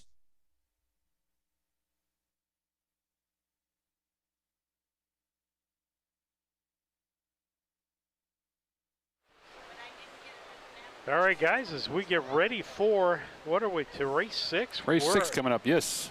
At the halfway point of this 11 race card tonight. Beautiful night here in Urbana for the fair. I'll give us the benefit of the doubt. We're past the halfway. We're done warming up, so maybe we're like 60% done, right? Does that count? That counts. Because we'll move a little quicker when the warm-ups are done. That's true. But boy, did they do it quick last night. I tell you what, they're learning how to run these races off in Illinois, aren't they? And I really think watching Weiss, stay within that 3-hour mark if you can. Yeah. 2.5 is ideal. You got to juggle a lot of things, but you can't go too long, but you can't cram the horsemen up so they can't get warmed up. It's kind of a balancing act that the officials have to kind of take into consideration.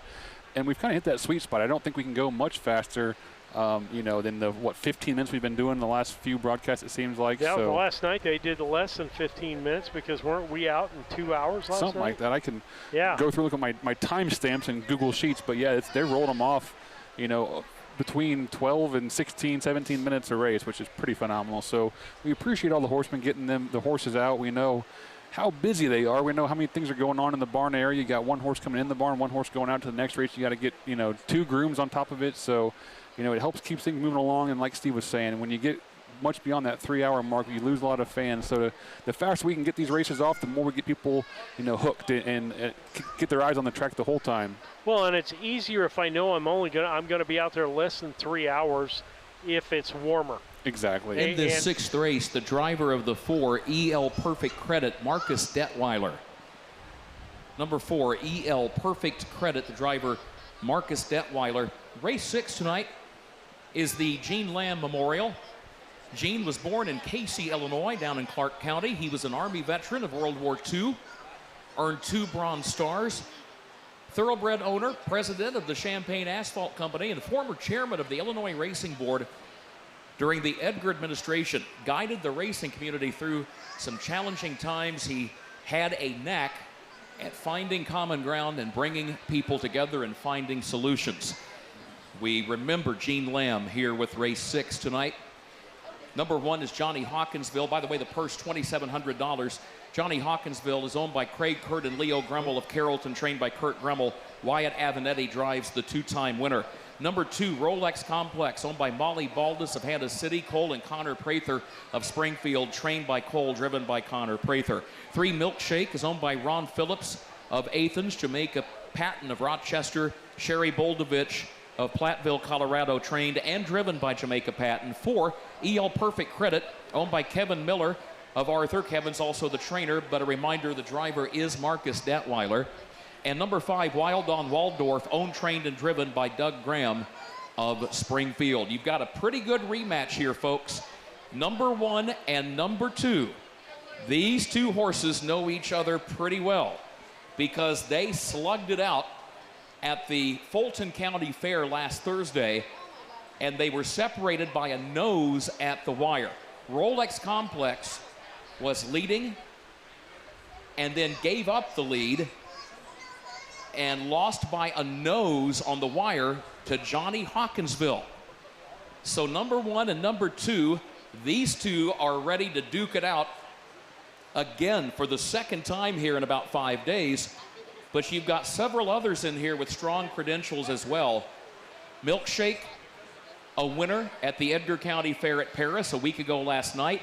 EL Perfect Credit has speed if he can just learn to stay on the trot. He's had some difficulty in that area. We'll see if tonight is a better trip for him. And Wild on Waldorf, Doug Graham has been very high on this colt, but he's been woefully inconsistent.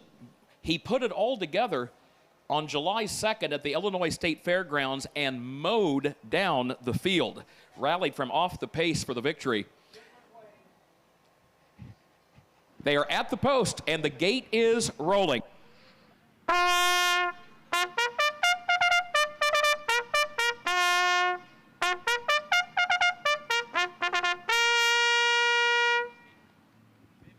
Top of the stretch, here they come. Race 6, the Gene Lamb Memorial.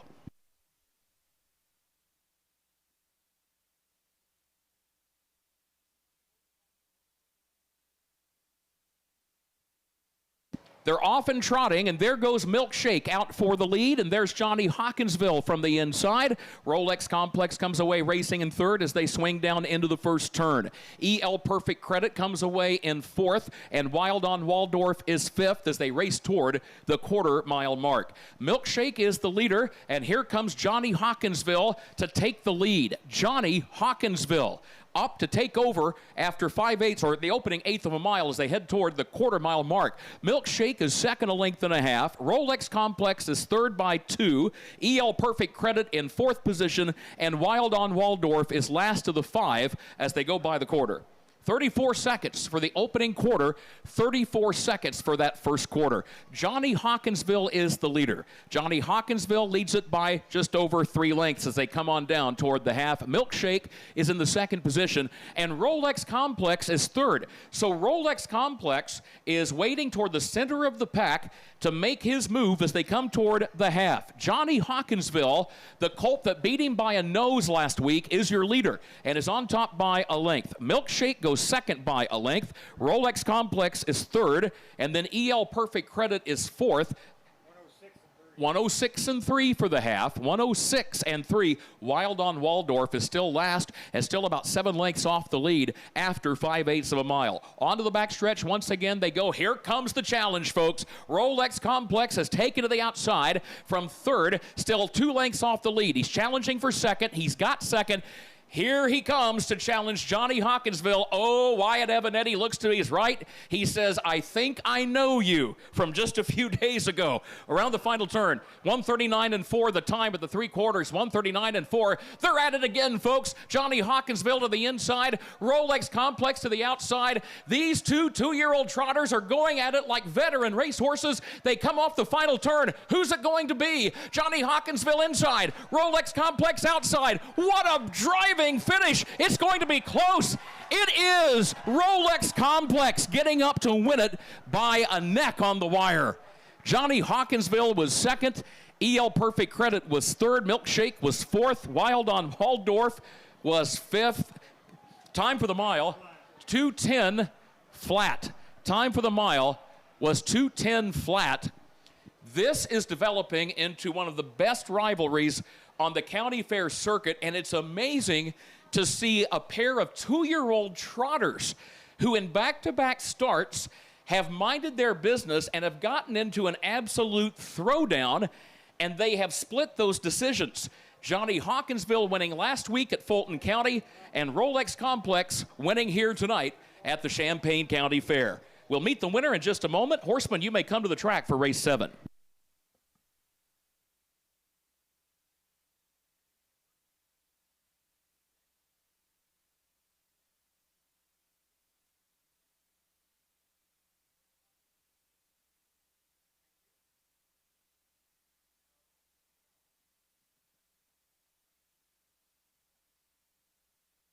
Wow, David, another really good race there. Those two go at each other a couple of times in a row now as far as things are concerned. Rolex Complex wins it at the end again by a head this time. I think it was a nose. As those two 2-year-old trotters came across the wire, it looked like Johnny Hawkinsville may have put in an awkward step, just a very brief bobble. And that was all Rolex Complex needed to move on by and grab the win. But racing fans along the Illinois Fair Circuit have been treated to terrific battles between those two now. Last Thursday and then again here tonight. What a race for the Gene Lamb Memorial. Someone that did so much for Illinois racing. A very fitting battle between two emerging stars in the Illinois 2-year-old trotting ranks here tonight. Again, the time for the mile, 2:10 flat. Members of the family of Gene Lamb are coming trackside for the presentation, and there is the winner, owned by Molly Baldus of Hannah City, Cole and Connor Prather of Springfield, a homebred for Molly Baldus, trained by Cole Prather, driven by Connor. How about a hand for Rolex Complex?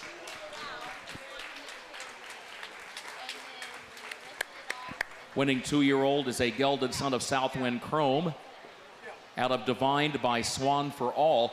By the way, the second dam, the grandmother of this trotter, was bred and raised by the University of Illinois Horse Farm.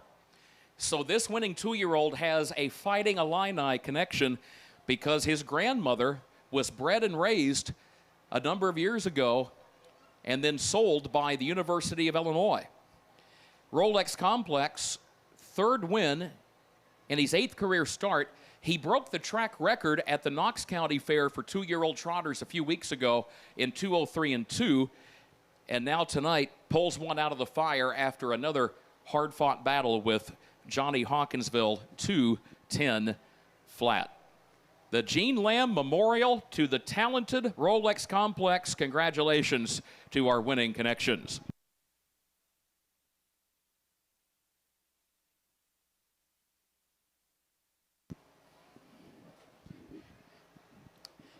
And I would imagine, folks, that you will likely see Rolex Complex and Johnny Hawkinsville stage a few more battles if everybody stays healthy and sound.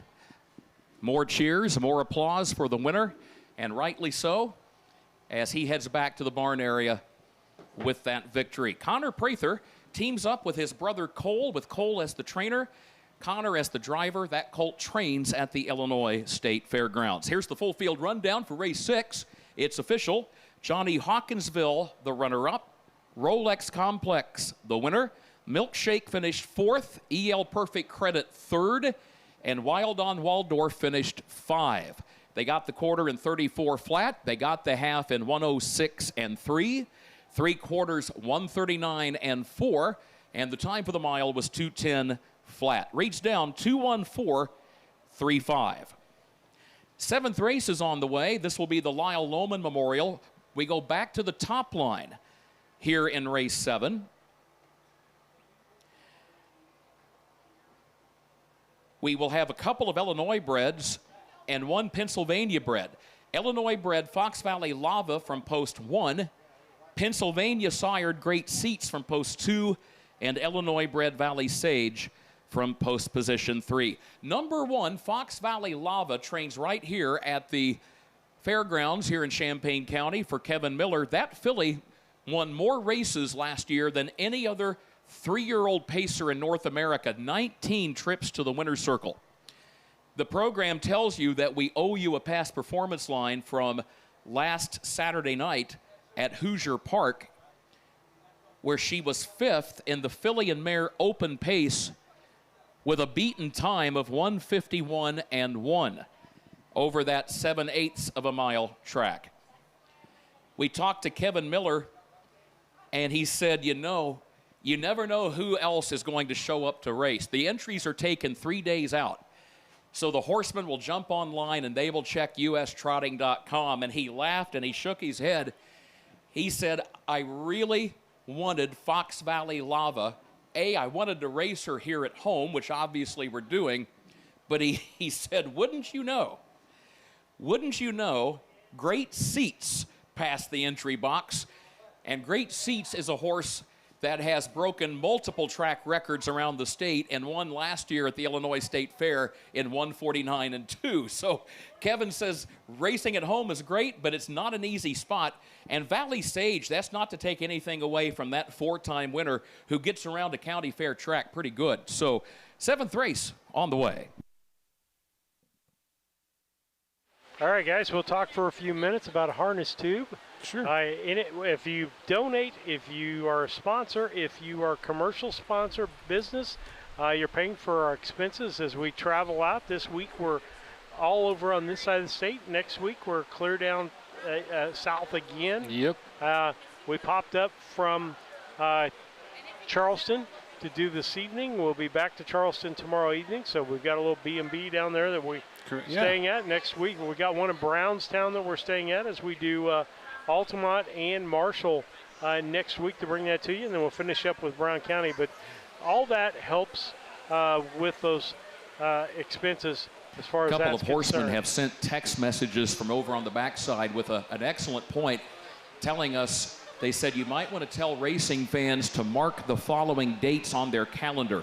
As far as those Illinois-bred 2-year-olds, they are moving into the heart of the summer campaign, folks. The Jeffers Memorial at the Effingham County Fair at Altamont this coming Sunday, August 2nd, post time of 12 noon. That is a set of stakes races for Illinois-bred 2-year-olds. Then a week from Sunday, on August 9, the Downstate Classic for Illinois-bred 2-year-olds at the Brown County Fair at Mount Sterling. Then they will head to the Illinois State Fair at Springfield on Friday, August 14th for the eliminations of the Illinois State Fair Colt Stakes. That is almost like a triple crown of fair racing for 2-year-olds in Illinois. And they come back to back to back. Sunday, August 2nd at Effingham County. Sunday, August 9 at Brown County. Friday, August 14, Illinois State Fair at Springfield. That is an unbelievable lineup of races for these Illinois conceived and foaled 2-year-olds. So be sure to mark those dates on your calendar.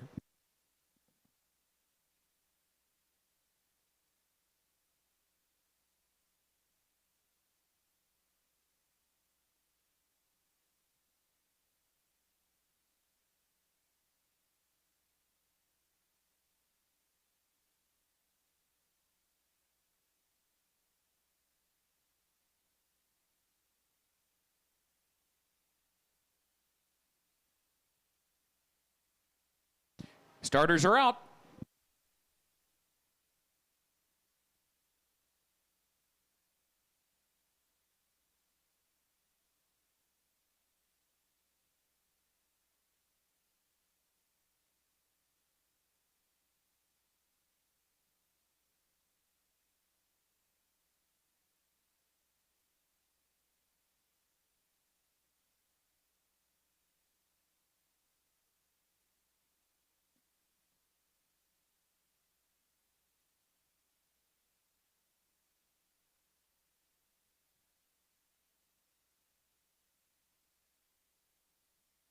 Driver change on the 1, Fox Valley Lava, Matt Avenatti. Number 1, Fox Valley Lava, Matt Avenatti. Again, starters are out.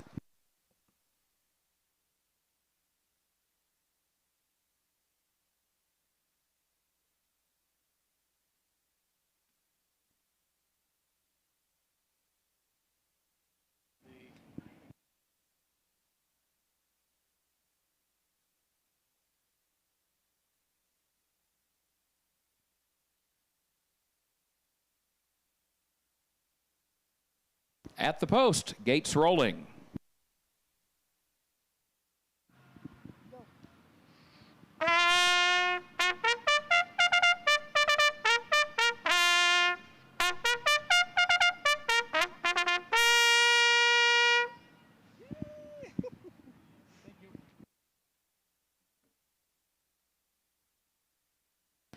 Our starter tonight is Roy Finn. Stacy DeRoos drives the starting gate. They head to the west end of the course right now with 3 pacers lined up, ready to go in the Lyle Lohman Memorial. The top line race for pacers age 3 and older. They move for the top of the stretch. The third of 9 fairs this summer racing the top line, and that will include both of our state fairs, Springfield and DuQuoin. Here they come.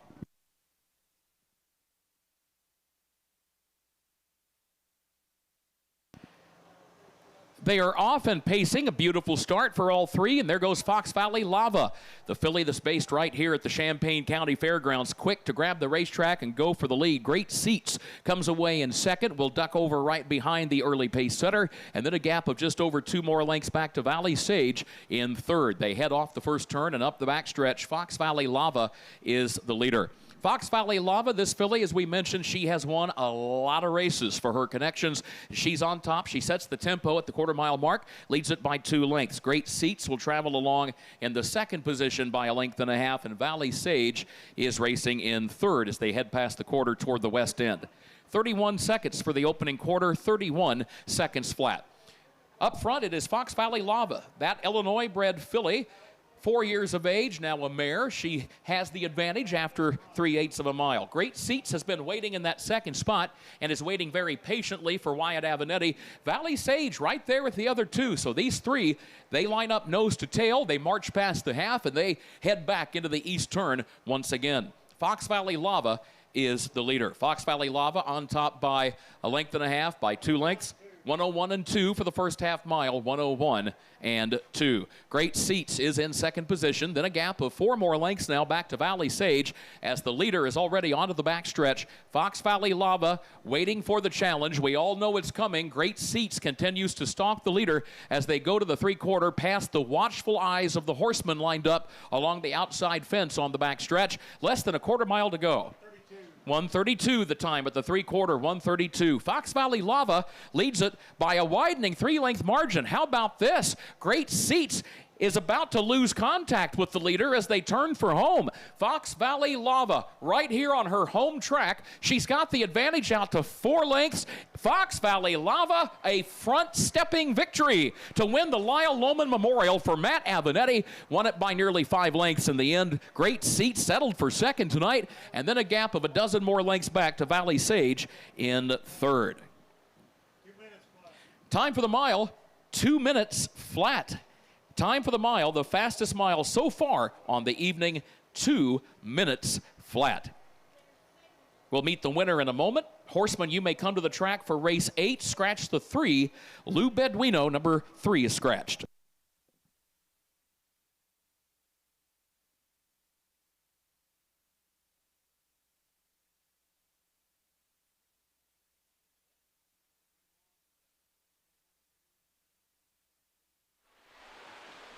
Pretty steady race. Everybody picked that one correctly. 1, 2, 3. We all know the trifecta. No I points. was going to come out and say I got the trifecta on that one. Technically, you did. So I did. Relish it because you got it right. But yeah, everyone nailed that one. It didn't move me anyplace, though. I think that race played out exactly how we all kind of thought it would. I mean, that is a driving double for Matt Avenatti tonight. That is a training double for Kevin Miller. We remember Lyle Lohman, who passed in 2008. Was a graduate of Newman High School and Eastern Illinois University, was a teacher and coach, including some 42 years as a coach in the ABL and Heritage School Districts. Former mayor of Broadlands, founded Lohman Insurance Agency back in 1981, and he was a true fan of harness racing. We remember Lyle Lohman. And folks, it's appropriate we get to acknowledge this filly who trains right here at the Champaign County Fairgrounds. How about Fox Valley Lava? It's wonderful that she gets her moment, so to speak, because this filly was going all over the Midwest last year, winning races. And again, those 19 wins were number 1 in North America for 3-year-old pacers last year. So into the winner's circle comes Fox Valley Lava.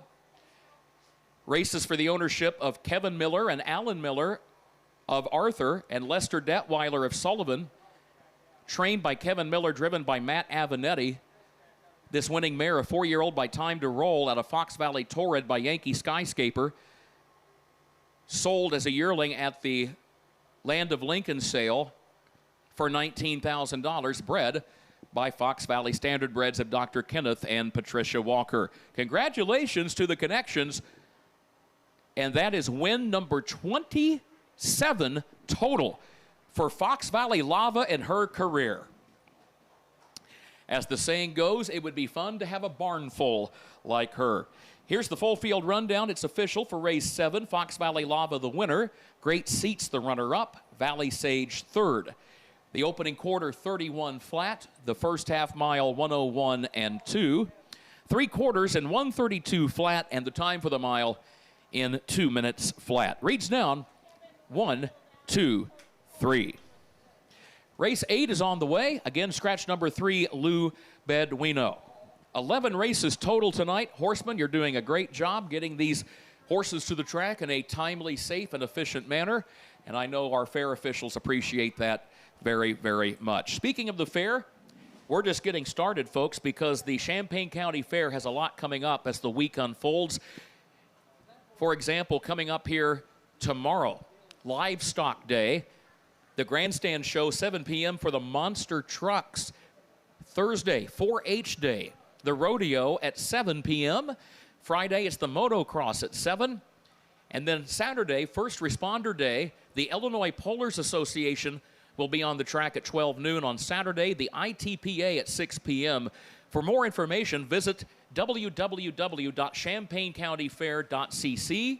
Visit them on Facebook or stop by the fair office.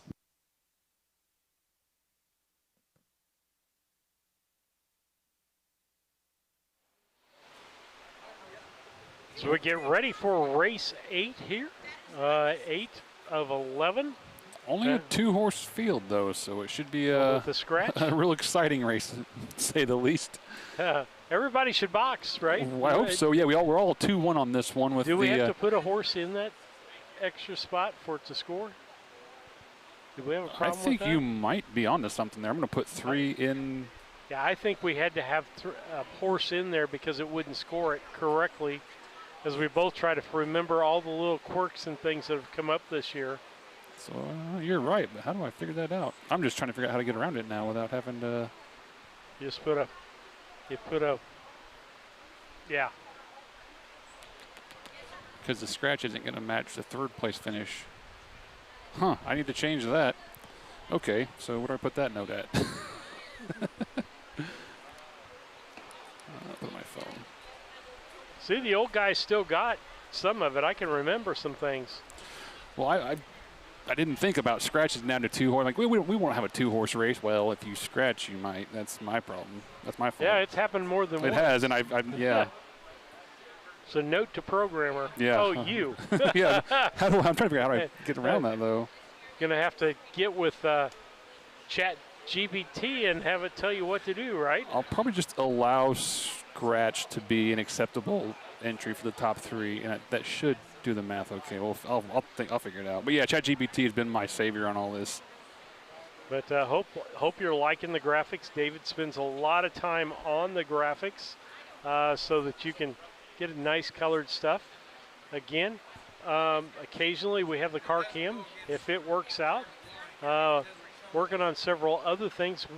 Don't know that's going to happen this year, but by next year maybe fan picks will be able to happen, and you can score yourself against fan picks, pop-up shops, animated graphics. All this kind of stuff is in my to-do list. Just hasn't got to done yet. But well, the bad part about that is, David, if there's 87 people in there, there's a good chance I'm either going to be 1 or 87, and most of the time it could be 87. Just more people to get on top for me.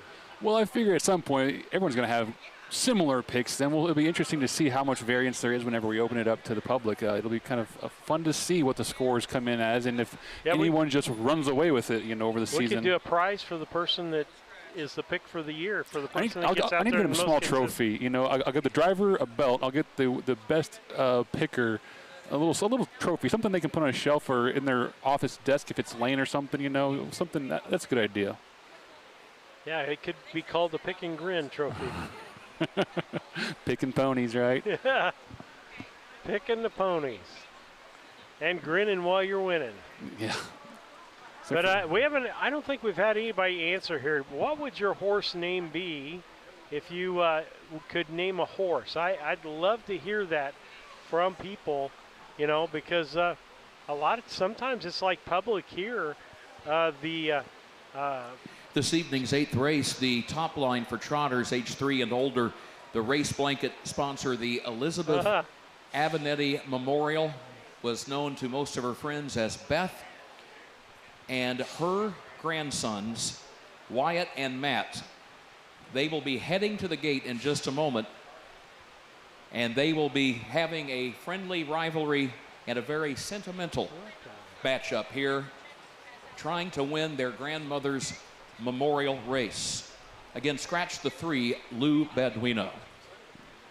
David, we just had number 1, Shady Maple Credit, a New York bred, second here a year ago in the top line. And number 2, Frontier Maynard. That's the 10-year-old who returned to the races this year after a 2.5-year hiatus. And he's done very well since coming back to the races with those 4 wins this season. It's the first time he's raced at the Champaign County Fair. We went back and pulled up his prior starts earlier today online, and this will be the first time that 10-year-old has raced here with us at Urbana. Just about set to go, race 8. Note out there from Ross Hankins, watching from Covington, Indiana. Just discovered your site.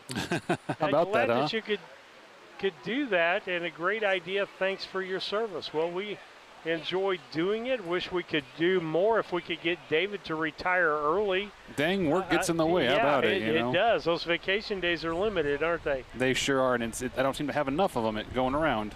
Do we ever? No, never. Never. But, I'm not complaining about my benefits. Are out. We're ready. Harrison kind of bragging too.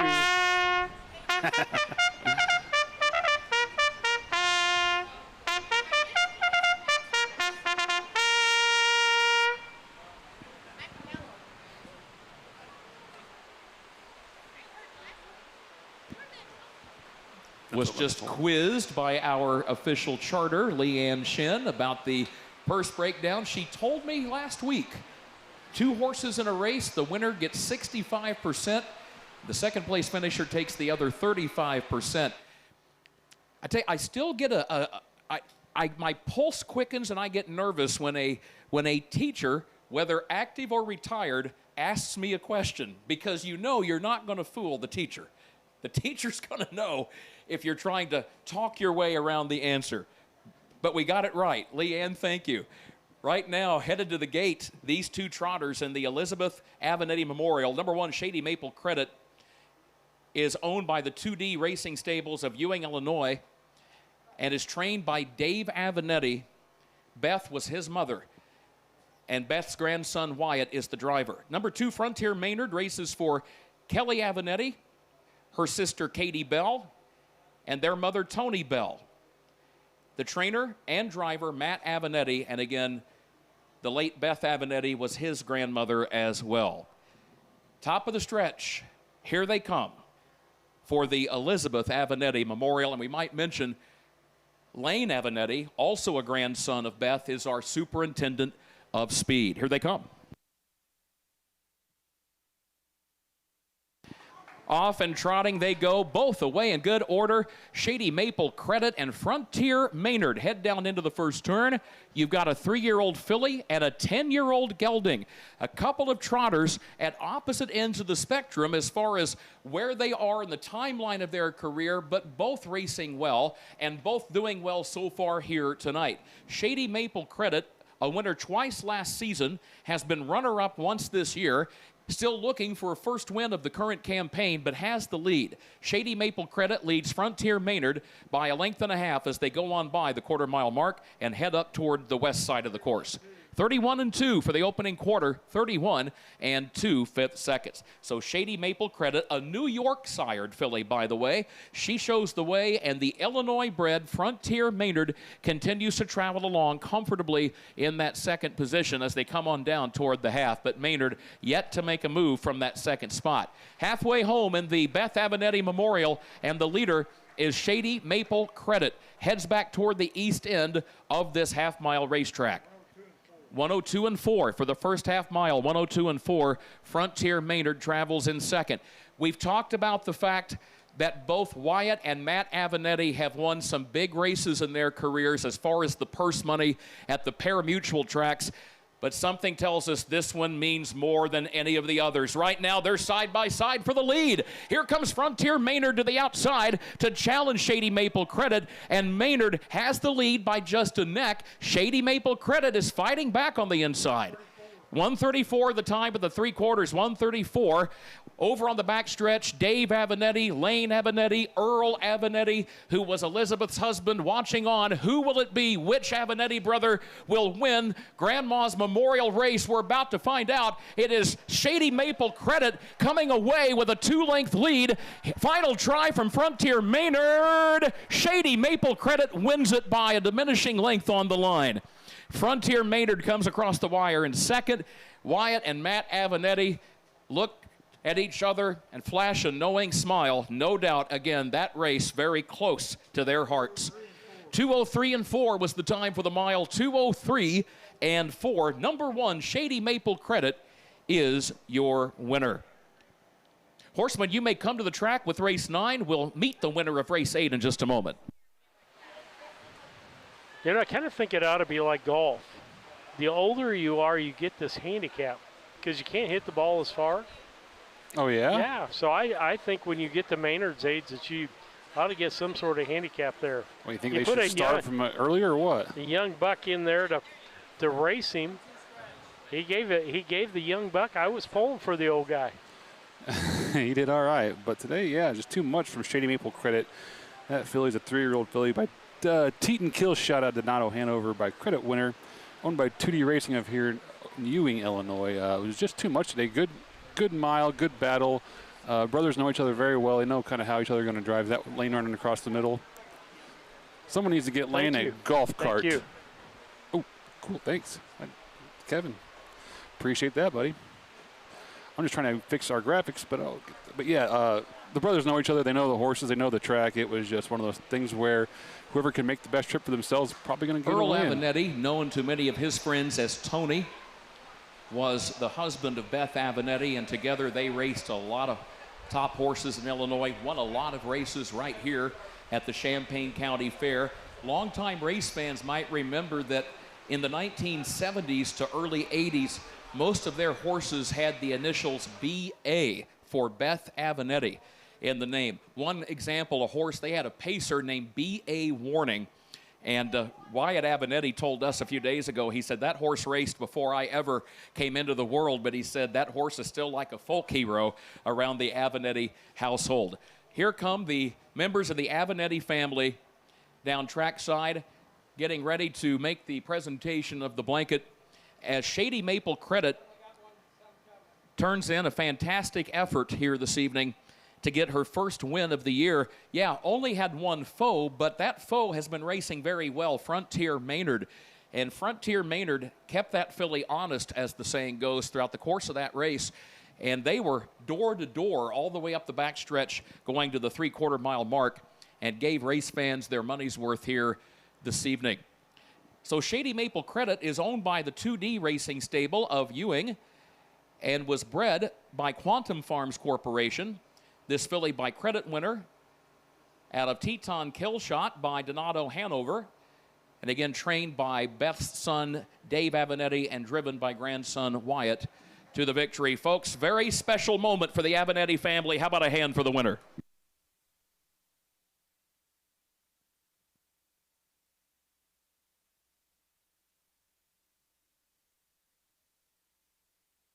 It's amazing the memories that start coming back, not only shared by the Avenetti family this evening, but a lot of the horsemen have taken time to share their memories of Beth Avenetti and how much fun it was knowing her through the years and always seeing her and Tony at the fairs. Just heard from our own chief timer this evening, Mark Kingery, was telling us he had worked for the Avenetti stable. And one summer he said that he was at the Illinois State Fair, Mark? Fell down some stairs, had to get stitched up, and Beth had to sign the paperwork as his official guardian that day. And just amazing the memories that come back, and all of them that have been shared tonight. Very fond memories of Beth Avenetti. Congratulations to the entire Avenetti family and to the 2D Racing Stable. Here's the result. It's official for that 8th race. From the top, Shady Maple Credit, your winner. Frontier Maynard, the runner-up. And Lou Beduino was scratched. They got the quarter in 31 and 2. The half in 102 and 4/5 of a second. 3/4 in 134. The time for the mile, 2:03 and 4/5. It reads down 1-2 scratch. 9th race is on the way. No changes in race 9, the Dylan Neatfelt Memorial. Haven't had a chance in a while to catch up with Dave Avenetti's brother, Earl Avenetti Jr., but he also crosses our mind this evening, as Beth was his mother. A lot of times, Earl Jr. and wife Lisa will tune in on Harness Tube to follow the races, so we want to pass along our best to them as well, and would be great sometime to see them back on the Illinois Fair Circuit when their schedule allows. Race 9 coming up.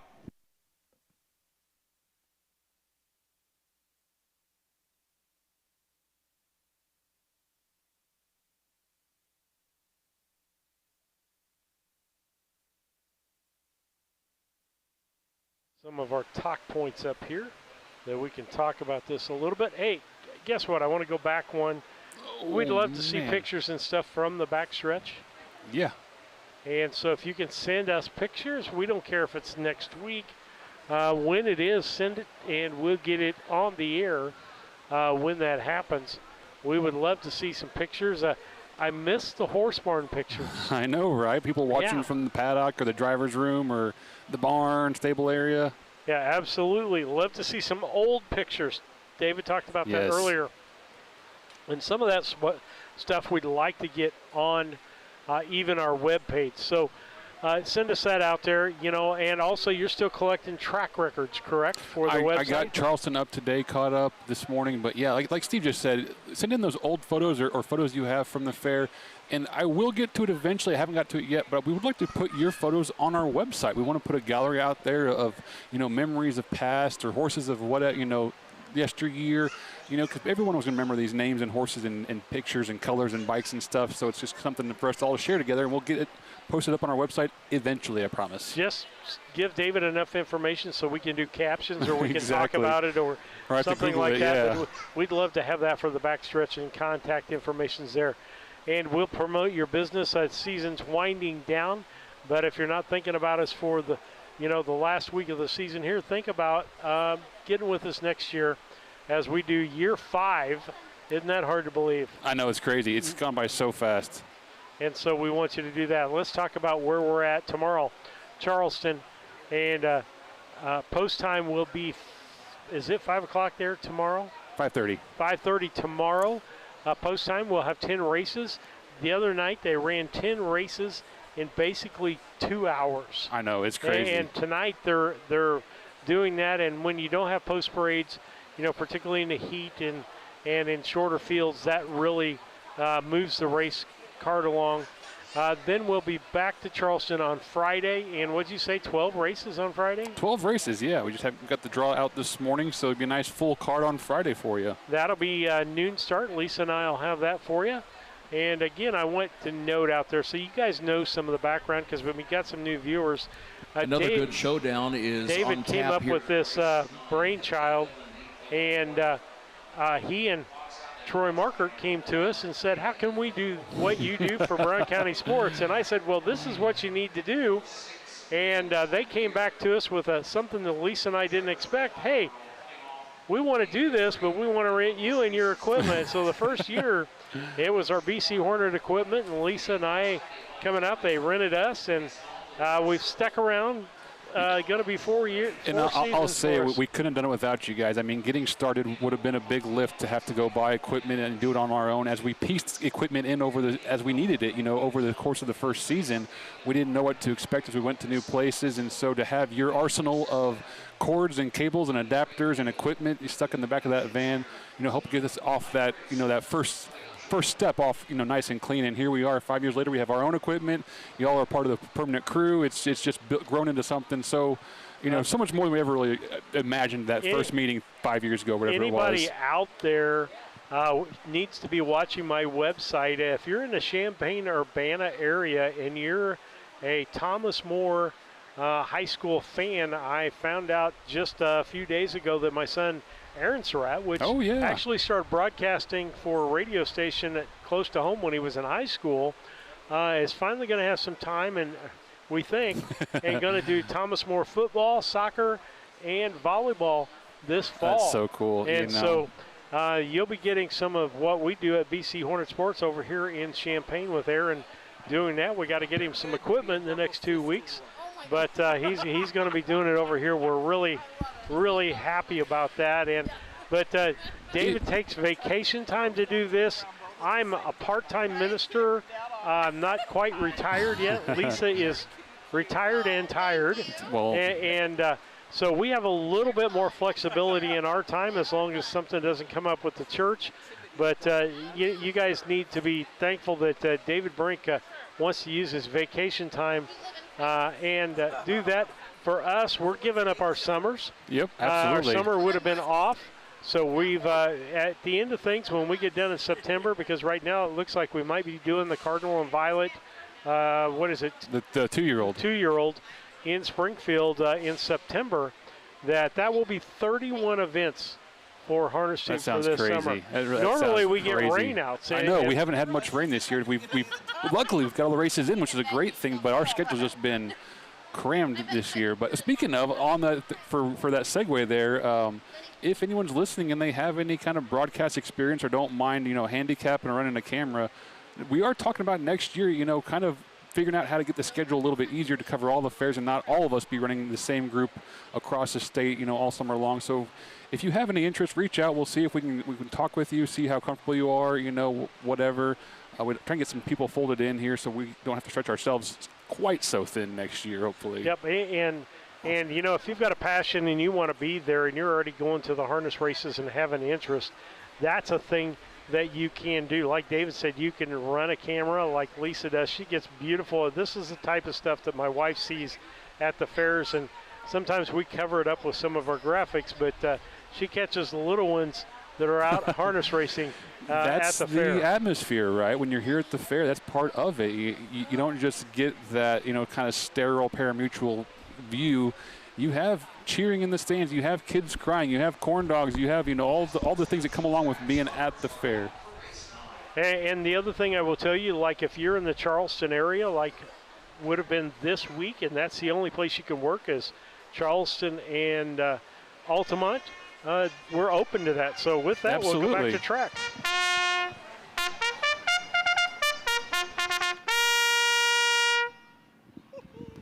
There's Ken Walker with our call to the post. Again, Ken visits us tonight from his home in Wisconsin. Good to have him with us once again this year at the Champaign County Fair. It was great to have him last year and good to have him back. Let's meet the starters for race 9, the Dylan Neatfelt Memorial. $2,600 the purse for these Illinois-bred 3-year-old pacing fillies in a race brought to you by the Illinois Standardbred Association. No changes. Number 1, Fox Valley Mai Tai, owned by Dave Avenatti of Chrisman, Emma Avenatti of Sydney, and Kevin Neatfeld of Piatone, trained by Dave Avenatti, the driver Wyatt Avenatti. 2, Fox Valley Polaris, owned by Mark Winship of Canton, Monty Thompson of London Mills, Jamaica Patton of Rochester, and Ryan Speary of Springfield, trained by Jamaica Patton, the driver Mike Cox. They are at the post, the gates rolling. 3, Cupid's Dragon, owned by Jamie Henderson of Lovington, trained by Larry Plank, and Larry is in the bike. And number 4, Trevor's Red Hot Girl, owned by Donna Krebs of Cantrell and Carla Santos of Springfield, trained by Alexander Conte, and the driver is Matt Avenatti. Top of the stretch, ready to go here in race 9.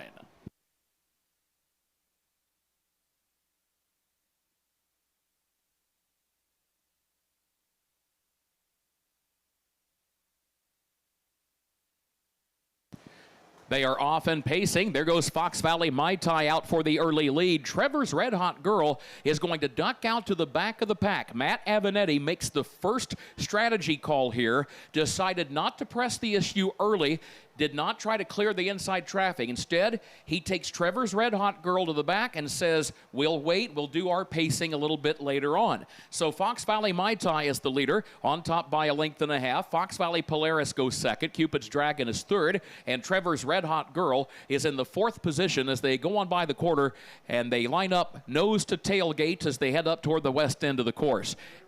31-1 for the opening quarter, 31 1/5 seconds. Fox Valley Mai Tai leads for Wyatt Avenatti. Wyatt already has 4 wins to his credit thus far here this evening, and he and Mai Tai show the way as they come on down toward the halfway point.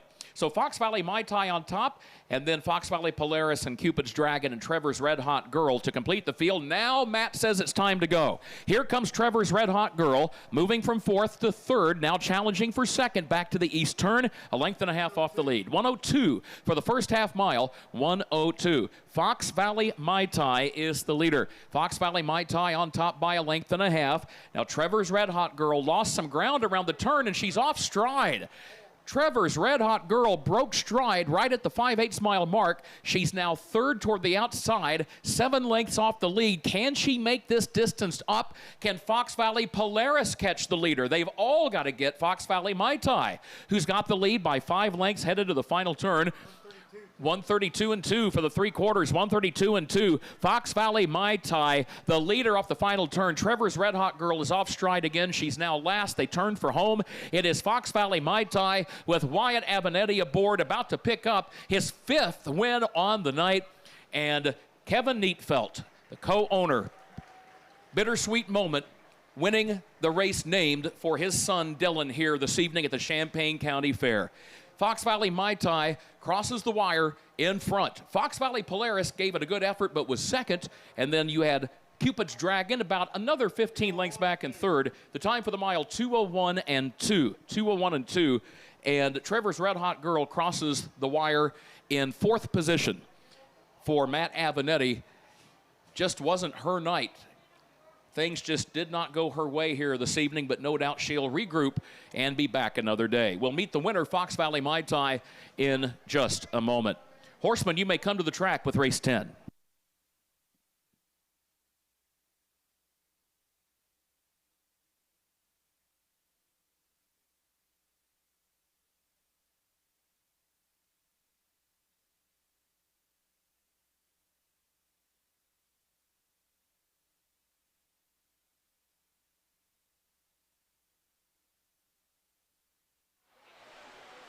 And we'll come back. Father and son battling it out tonight in our little picks here. As Harrison, nice job, 20 ahead of your dad. We'll see what happens with the last two races. I hate to say this, but normally when I've got your dad beat in the last two races come, I usually have failed Race on 9, my the picks. Dylan So I'm Neufeld hoping you Memorial. get yours. I'll start taking these kids to the track with me. During his brief time here on the earth, he was a multi-sport athlete at Piatone High School. He was a member of the golf team. He was a member of the baseball team. And he absolutely loved the sport of harness racing. In fact, he was a breeder and owner of racehorses himself. And when he died about 3 years ago, the tributes were quite touching on social media. So many folks that had gotten to know Dylan Neufeld, whether through going to school with him, whether through meeting him in the harness racing business. The tributes were amazing. Folks posting about how much they always appreciated his smile, his sense of humor, and they all agreed he dearly loved the sport of harness racing. And we remember Dylan Neufeld with race 9, and here's the winner, number 1, Fox Valley Mai Tai.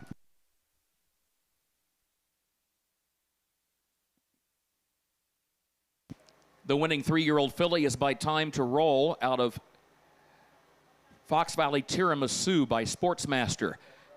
Congratulations to owners Dave Avenatti of Chrisman, his daughter-in-law Emma Avenatti of Sydney, the wife of our speed superintendent Lane Avenatti. And again, Kevin Neufeld of Piatone, the co-owner. He's trackside right now as the blanket presentation takes place. Dave, the trainer, and Wyatt, the winning driver. 2 wins for Dave, actually 3 now for Dave Avenatti on the night, and 5 for Wyatt as driver. 2:01 and 2, the time for the mile as Fox Valley Mai Tai wins for the 10th time in her career. Congratulations to our winning connections.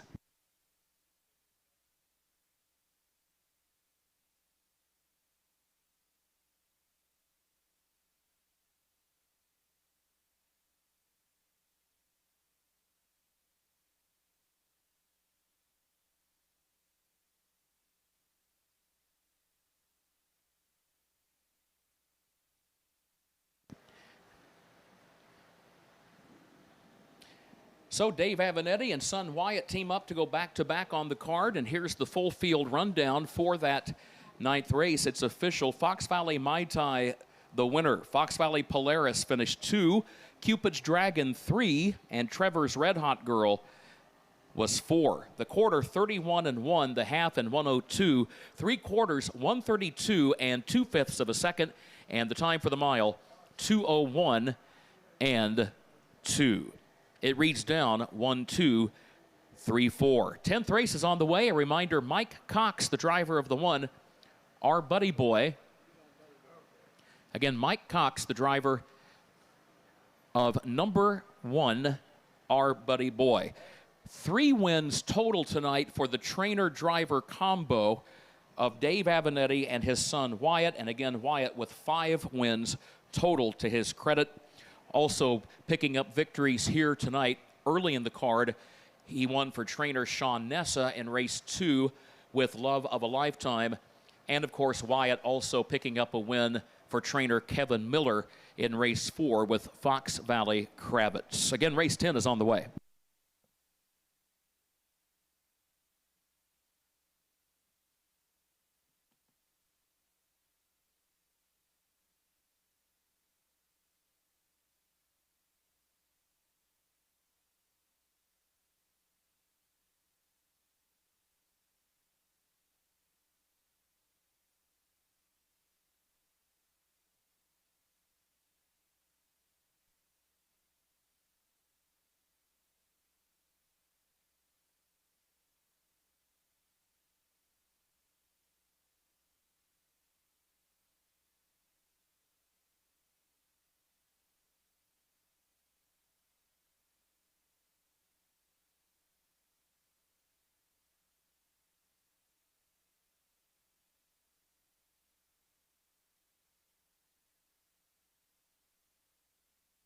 All right, as we get ready to go here in the final 10. sections, race 10 coming on for us. And maybe we can take a look at that as far as picks are concerned. Drivers change on the one. We had Marcus Turner program, but it's going to be Mike Cox to drive the one. He's well, and guess what? Harrison's going to keep his lead because we're all the same. 2-3-1. So no matter what happens, he's 20 points on top of me. Going into the last race. That's dangerous. That's a dangerous place to be. Well, let's see what the picks you look don't like want for me that breathing last down race. breathing down your neck that that last race. To take a moment It's and a true acknowledge horse the fact racer. that Ron see what happens Phillips with, was the winning breeder in race 9 of Fox Valley Mai Tai. A lot of times when we see the Fox Valley name, we just automatically assume it is a horse bred by the Fox Valley Standardbreds of Sherman, but that's not always the case. And wanted to make sure that Ron Phillips got his due as the breeder of Fox Valley Mai Tai. With that said, there have been 2 winners tonight for the Fox Valley Standardbreds as breeder. 3 graduates of the Land of Lincoln sale have won here this evening. And the Land of Lincoln sale scheduled for Saturday, September 5 at the Walker Standardbreds facility located in Sherman, just outside of Springfield.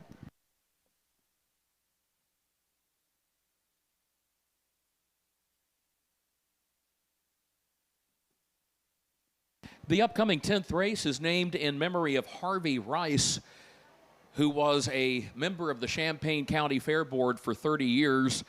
He was trainer and driver of his own Standardbred stable for many years. A lot of folks remember a horse by the name of Burr Rabbit that he raced with considerable success before selling that horse. We'll talk more about Harvey in just a moment. Right now, starters are out, ready to go. Race 10.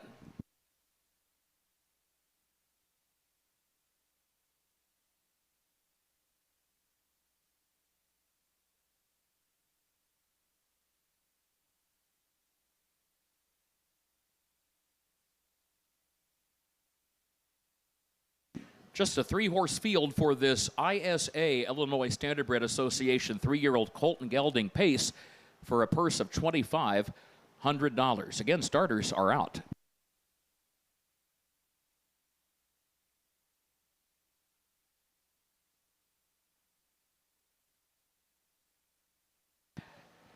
And again, this is the Harvey Rice Memorial. Let's meet the starters. Number 1, Our Buddy Boy, owned by Linda Mills, and Sue Poe of Altamont, trained by Ron Beard. Contrary to the program, the driver Mike Cox. 2, Illini Game Day. That ought to be a popular name here at the Champaign County Fair. Owned by Kevin and Keith Miller of Arthur and Andy Miller of Sydney, trained by Kevin Miller, the driver Wyatt Avenetti. And 3, Jazz Party, owned, trained, and driven by Jamaica Patton of Rochester, co-owned by Marquesta McAllister of Garrison, Texas, and Walt Holmes of Madison, Mississippi. Folks, speaking of Illini, how about the Final Four appearance by the Fighting Illini men's basketball team in the big tournament this year? Was that not fun? That was so enjoyable just to see the Fighting Illini back in that Final Four. And what an exciting team. And as we all know, it's a different era in the NIL era. But it looks like that Coach Brad Underwood and his staff have done a good job of restocking the cupboard. So looking forward to another season. Of course, Fighting Illini football just around the corner. And Brett Bielema and company, they've done a great job there as well. Had some postseason appearances and had a lot of success with that program. Headed to the gate for race 10, Harvey Rice. 2 things about Harvey stood out in our research on his career. Number 1, he was listed at one time as the paddock judge at the Champaign County Fair, and found that interesting because typically a paddock judge is a position you see normally at the pari-mutuel tracks. But Harvey held that role here, and he was a native of Edwards County. He was born in Albion, where they go racing on Thursday this week, and when he passed, he was laid to rest in that part of the state. So admittedly, even though a lot of us knew Harvey, not all of us realized his connection to southeastern Illinois. But he based his stable right here for many years at the Champaign County Fairgrounds. We remember Harvey Rice with the blue and white stable colors. Here they come. They are off and pacing, and our buddy boy got rough-gated off stride at the start. There goes Illini Game Day out for the lead. Illini Game Day takes over and guides the field down into the first turn. Jazz Party is just off the leader's flank in second. Then a gap of 5 more lengths back to our buddy boy, who broke stride at the start and is third for the move off the first turn and up the back stretch. So they head on toward the quarter, and Illini Game Day is the leader. Illini Game Day is on top only by a length to Jazz Party in second by 3. Our buddy boy is third as they go on by the quarter-mile mark and work their way toward the west end of the course. Opening quarter, 31 and 3. Thank you, Mark. 31 and 3/5 seconds. Illini Game Day is the leader by a length and a half. Illini Game Day is on top. Jazz Party is second. Then a gap of 3 more lengths to our buddy boy in third. Just over a half mile to go here in the Harvey Rice Memorial. And still Illini Game Day showing the way. No challenge as yet, but Jazz Party is right there behind the leader as they head back toward the east side of the course this time, approaching the 5/8 mile mark, with Illini Game Day still the one to catch. Leads it by a length and a half. 102 and 4 for the first half mile. 102 and 4. Up the backstretch they go. It is Illini Game Day, the leader. Here comes our buddy boy from the back of the pack. Our buddy boy moves up on the outside, and now Jazz Party, all 3 horses in contention. They line up 3 across the racetrack. Would you believe it? On to the final turn. Illini Game Day still has the lead off 3 quarters in 134 and 1. 134, 1/5. Illini Game Day turning back the challenges thus far, but there's still an 1/8 of a mile to go. However, has opened back up by a couple of lengths, turning for home. Wyatt Avenatti on the brink of win number 6 tonight. A good race going on for second, but Illini Game Day has won this race. Won it by a length and a half. Our buddy boy came down the far outside on the grandstand side of the track to grab second, and Jazz Party was right there with the others, but finished third. 2:03 flat, the time for the mile, 2:03 flat. That is 3 wins on the day for trainer Kevin Miller, and that makes 6 wins on the card for Wyatt Avenatti. We'll meet the winner in a moment. Horseman, you may come to the track for race 11.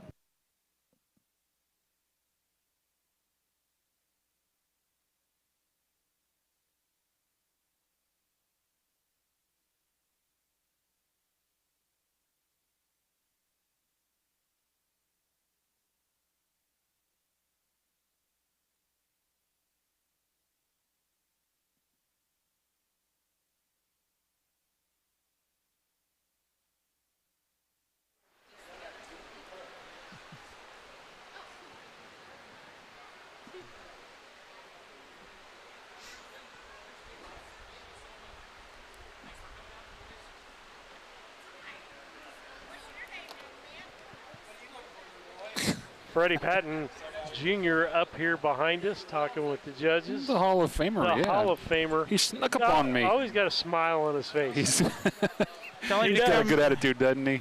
Tell him to come sit down here and he can have my headset. I don't think he's hanging out too long. I don't know what he's doing up here. I hope he's getting ready for the race tomorrow night. He's going to have the foot race with Freddie versus Jordan tomorrow. Yeah, they're gonna hand your headset back. We're going to see if we can get him. Oh. See if he will. I'm not sure if he's. We got a winner circle too. We're coming back, so I mean, I'm. Yep, we'll get him. We don't have anything else to do if we can capture him. I guess you got distracted. I don't think it's gonna be long enough. Oh. See if he'll sit down there beside of you if it's beside of you. Hey, Freddie. Junior, sit down. Interview stuff. See that? Sit down. See what y'all got me into? That's what I'm gonna go blame London for it.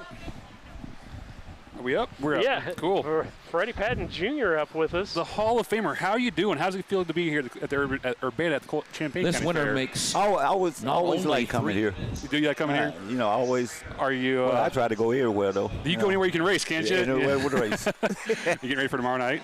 Oh yeah. Have you been trash talking Jordan? Have you been training for that race against Jordan tomorrow night? I don't need to train. I stay in shape. I'll tell you what, Freddie's about the best shape guy I've ever seen in my life. When you were driving 20 years ago, you didn't come off the track. You were just always working, man. Okay, now how old are you, Freddie? I'm 62. 62. 62. 62. So you're younger than me. I'm 68. Yeah. And guess what? If I was 62, I wouldn't be racing my son. I just thank God for the stamina and the blessing He stored up on me. You've been blessed to be able to keep doing the sport this long for sure, right? Absolutely. Hey, Freddie, I always want to know this from trainer drivers. What's your favorite horse that you've trained of all time? Little old cheap horse I bought called, I always just favored this horse, Brilliant Ben. It's always a cheap little horse. Yeah. What's the story there? He was, Carl Becker actually told me, said, Freddie, I got a horse I want to show you, but you got to broaden your mind. Have an open mind, you know. Carl was good at that, wasn't he? He was a salesman. Yeah. He was the very first horse in the sale. He said, just take him and grow him out, Freddie. And he turned out to be a nice counterfeit horse for me. Yeah, he did real awesome. good. I ended up selling Rick Sock.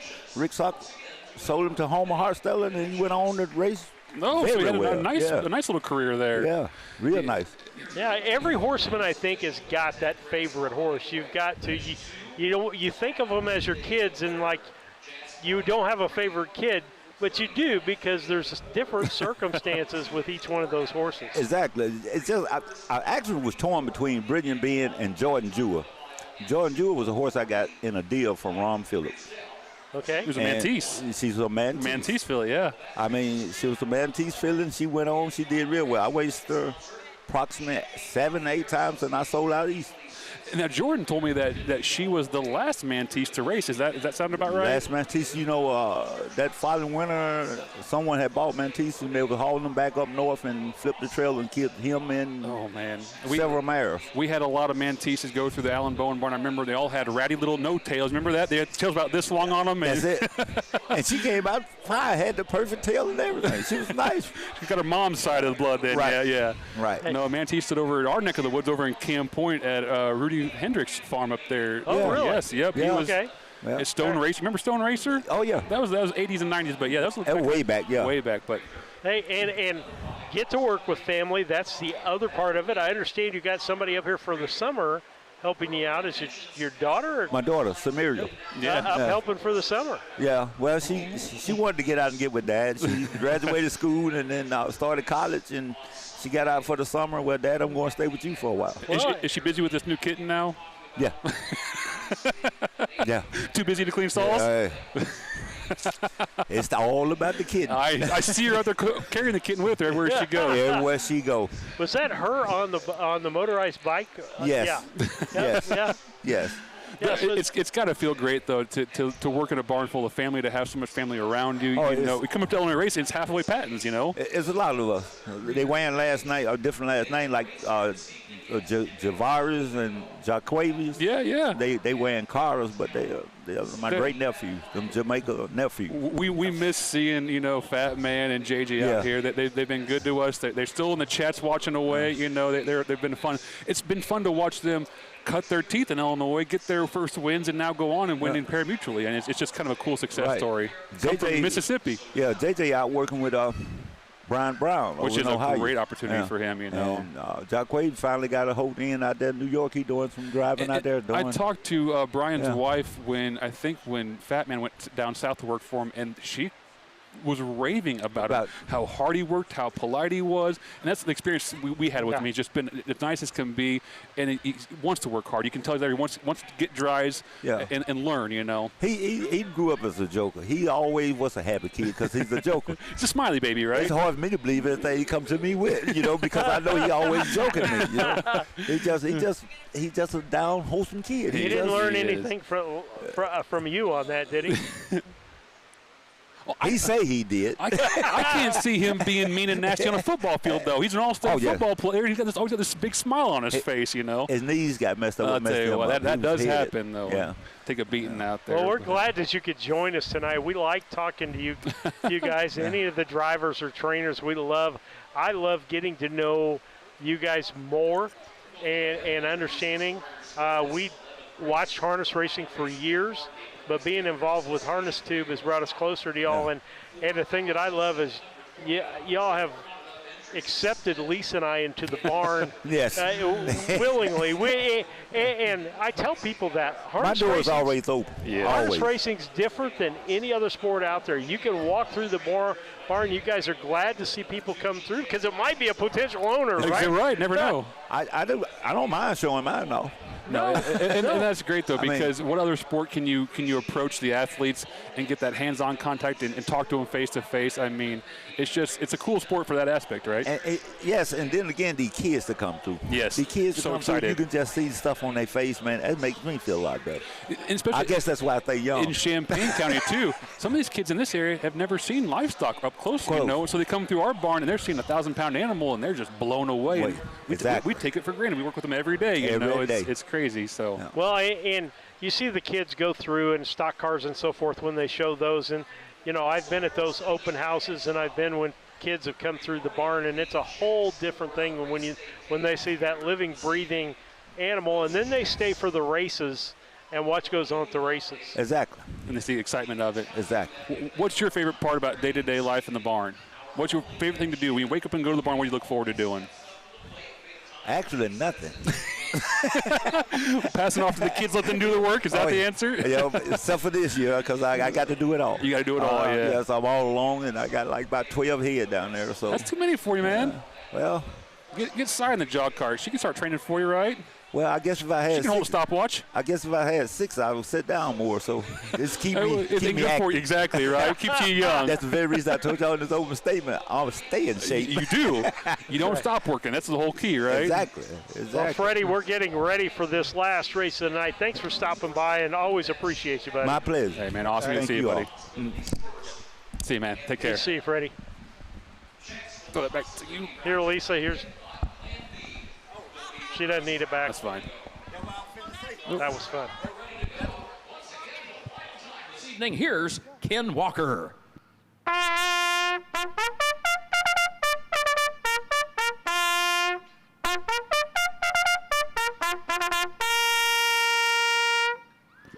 Ladies and gentlemen, how about a hand for our bugler, Mr. Ken Walker?